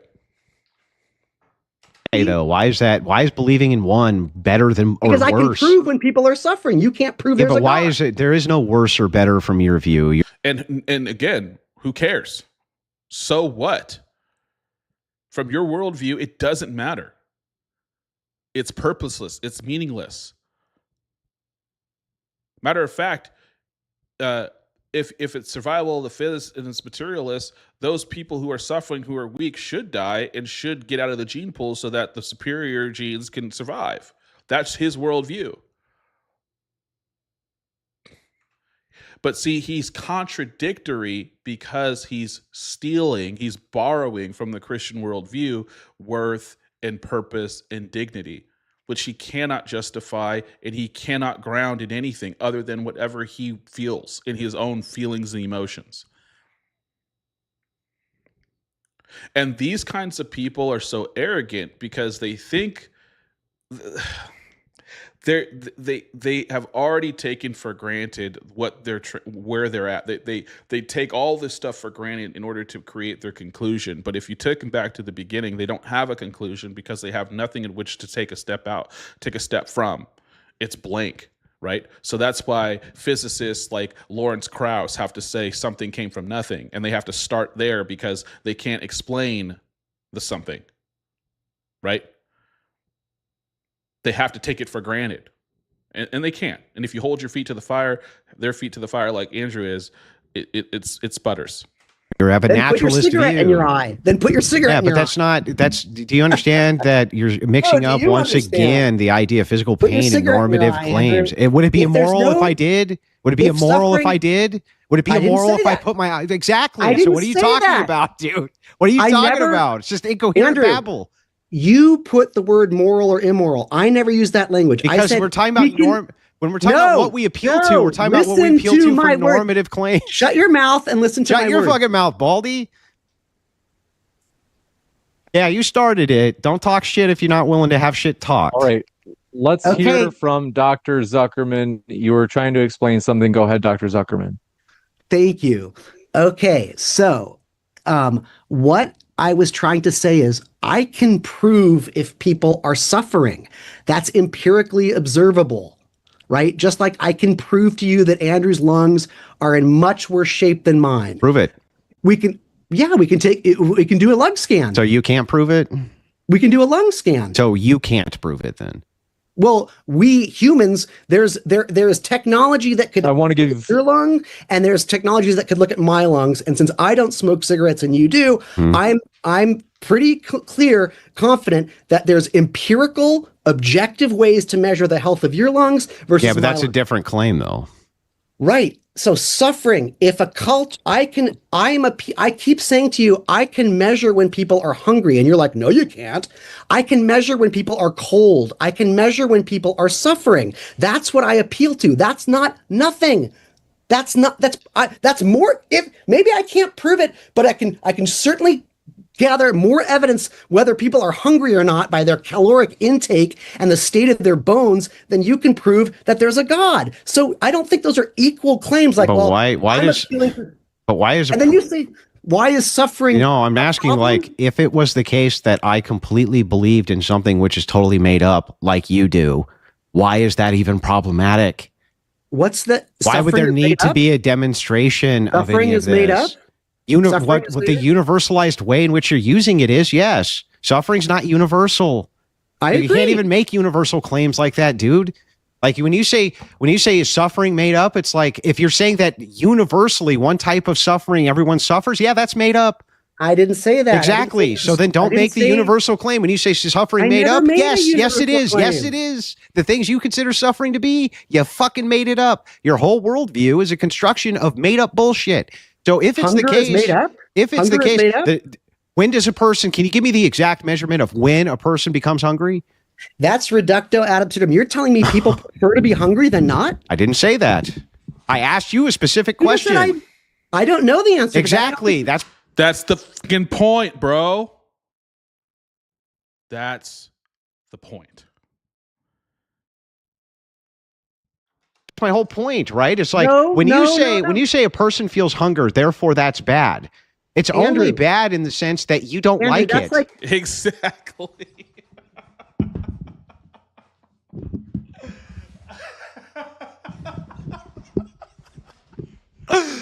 Oh, this is why it's so good. This is why it's so good. That's why this is, and listen, I don't know, man. I'm going to have to cut this up because this has got to go out. But this is exactly right. And I'm happy that we're finally getting to, hopefully we're about to get into I think he rage quits, but this is true. Andrew is finally getting to the nitty gritty and exposing him bro, your whole entire worldview is completely made up and it's just based on your preferences. And I've gone through this over and over again. So let's just watch the rest. That's it. That's why it's bad. It's bad because it's bad, right? It's bad because it's bad. It's unpleasant, and that's bad because that's bad. What else could it be? Exactly. It's bad. So you're falling into a tautology. It's just bad because bad because bad because bad because bad. What's the option? You could have some kind of grounding. You could start with that. You could look for anything like this, but I got nothing. I just get a tautological bad. It's like, okay, fine. You could say that, but from my view, but if you critique it from my view, then it's just incoherent nonsense. Why would I ever need to make a demonstration of my view for somebody who just makes the claim that we make it all up? It's like, fine, then I made up God and you're going to do what I say. Fuck off. What are you going to do? I'll give you a chance to respond, Phil, and then we got to go to the next question. That's all right. But do you understand the point there? No, I don't. I think you don't want to admit that suffering exists. I've already told you that the ideas of suffering exist. Then that's not a tautology. No, but why is suffering bad? Because it's unpleasant. And why is things that are unpleasant bad? Put your cigarette in your eye and you'll find out. Answer my question. Why is it bad? It feels bad. It hurts. It's unpleasant. So it's bad because it's bad. That's a tautology. No, it causes damage to your eye and you can't see. Why is that bad? What if it just caused a lot of pain but didn't damage the eye? That would still be bad because it's bad. Because it's bad. It always is tautological. You're always just pointing to the thing. So it's completely circular. He cannot give a reason why something is bad because he has no foundational grounding for why something is bad. That is why Andrew, and the thing is, Andrew, he does a good job with that, but Andrew's Achilles heel is he has no patience. People say, oh, he has a lot of patience. What I mean by that is he doesn't walk them down enough to the root. Right? He doesn't walk them down so that they're able to see. And it is a stylistic thing. Andrew is just not that guy, which is cool, which is fine. That's just what he is. He looks at himself as a blood sport debater. That's what he calls himself. So he's not looking to convert. He's looking to defeat, which unfortunately, there's a lot of people that he probably could convert if he chose to do that, but that's just not his style. He wants to defeat people. I'm different. I'm looking to convert people. I'm looking to convince people. I'm looking to walk them down and expose, and then you got to let them go and pray for them, right? And you do win like that as well.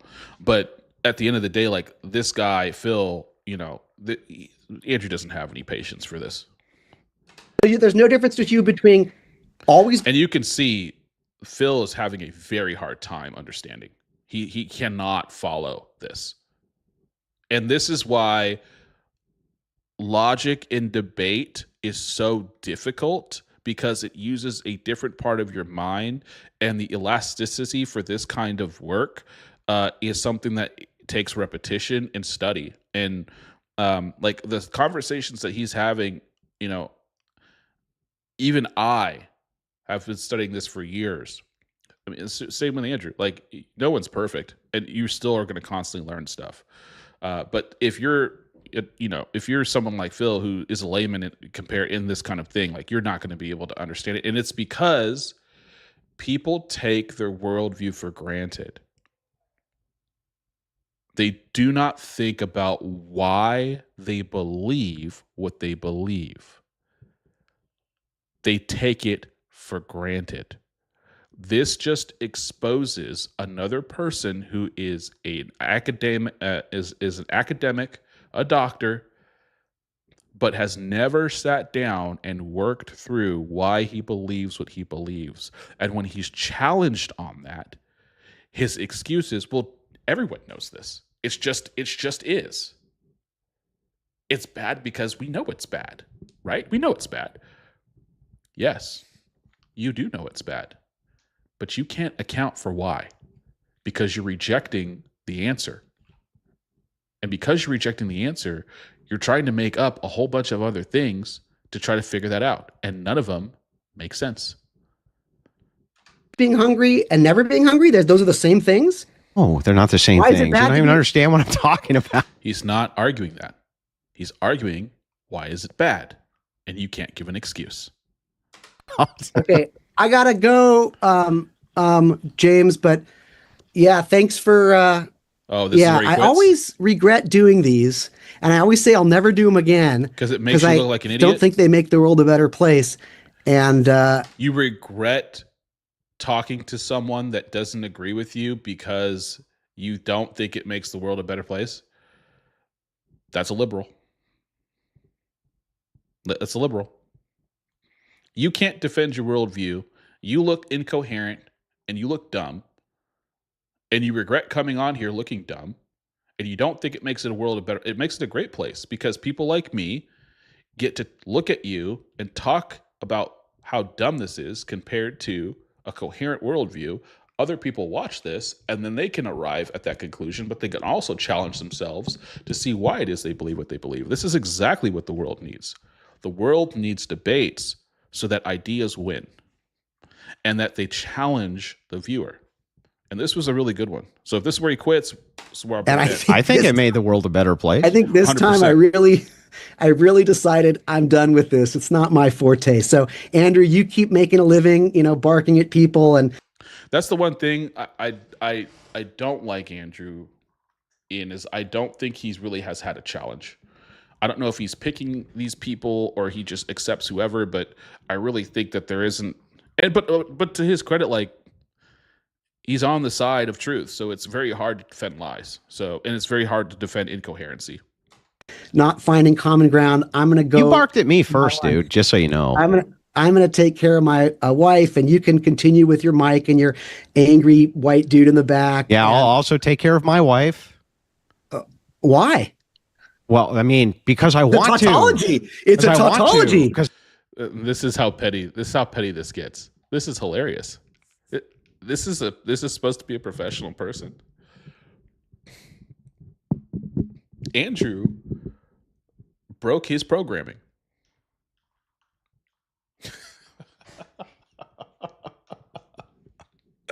I was not expecting this. I was not expecting this person to go down this road. This is embarrassing. Sorry, I dropped my fidget, guys, and I can't do without my fidget. Hold on. This is embarrassing.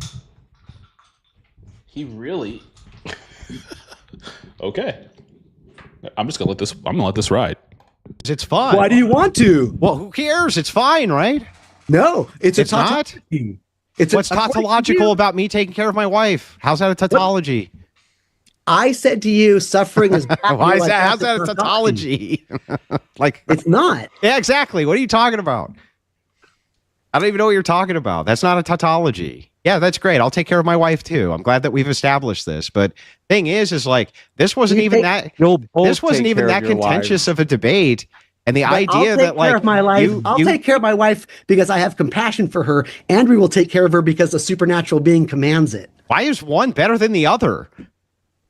You tell me. Like, if you want to just take care of her because I don't know, you want to like dunk her on the fucking head and drag her into a cave. Like, why would that even be a problem from your view? It would cause suffering, Andrew. It would cause suffering. Yeah, but isn't it? What if you evolutionarily were like designed to not care about suffering? This is why every time I bring it up, you're like, "Who cares if that happens? Who cares if that happens?" And I care. I guess you don't. Yeah, right. But do you understand the criticism there or no? No. So no. I live in a world where people can get hurt and suffer. I guess you don't live in that. This is the point right here, guys. I'm sorry. This is the point right here, guys. Okay. This man, this guy right here. Okay. If you're one of these guys, I want you to hear me. Okay. What he just said about compassion and all this other stuff from his worldview is completely bankrupt. The only reason he's using those words is because he is importing them from another worldview, the Christians. If you believe there is no God and that you evolved from a primordial soup, there's no meaning, no purpose. You're a humanist, secularist, materialist. What are you grounding it in? You're just making it up. Compassion is just a construct in your mind. And you can't even trust that because how do you know it won't change? He already admitted that. He already admitted he can't tell one group, another group that something is evil or wrong. So you saying that you have compassion for your wife just because you prefer it, why does that matter? Why does suffering matter? You're just importing concepts like caring and suffering and compassion into your worldview. You're smuggling it in. And Andrew is saying, justify it. Justify that it's wrong. Justify that it's right. And he can't do it. And he won't do it because he can't do it. And he just keeps going around in this circle. Yeah, people can get hurt and they can suffer, but you haven't demonstrated why we should appeal to that as some normative authority from which we live our lives. Really? Really? You want to live in a world? Oh, I guess my experience has taught me that it's better to because live in of your experience. Yeah, because of your preferences. Exactly right. So this is redundant now, and I think we've got it. I think I've said it about 150 million times. But this was a fun one. Went a little longer than I thought, but again, guys, I hope you guys got some value out of this. If you guys have, please like, share, subscribe, do all the other things that you're supposed to do when you come to a channel. Share it with your friends. I'm at 49 viewers. I'd like to crack 50. I'd like to get at least 10 followers on Twitch. I'd like to start building up the YouTube. I'd like to start getting this out. I really appreciate everybody in the chat. I appreciate everybody who has watched this long. If you guys like what I do, please follow me on X. I live stream Monday and Wednesday and Friday at 5:30 Eastern Standard Time. I will be doing this. So, debates, news, all the good stuff. If you guys have questions, theology, politics, that's what I like to talk about. I'm a gamer too. I'm not going to probably add any kind of games to this channel. Maybe not. But yeah. So take care, guys. Have a great weekend. I'll see you Monday. God bless you.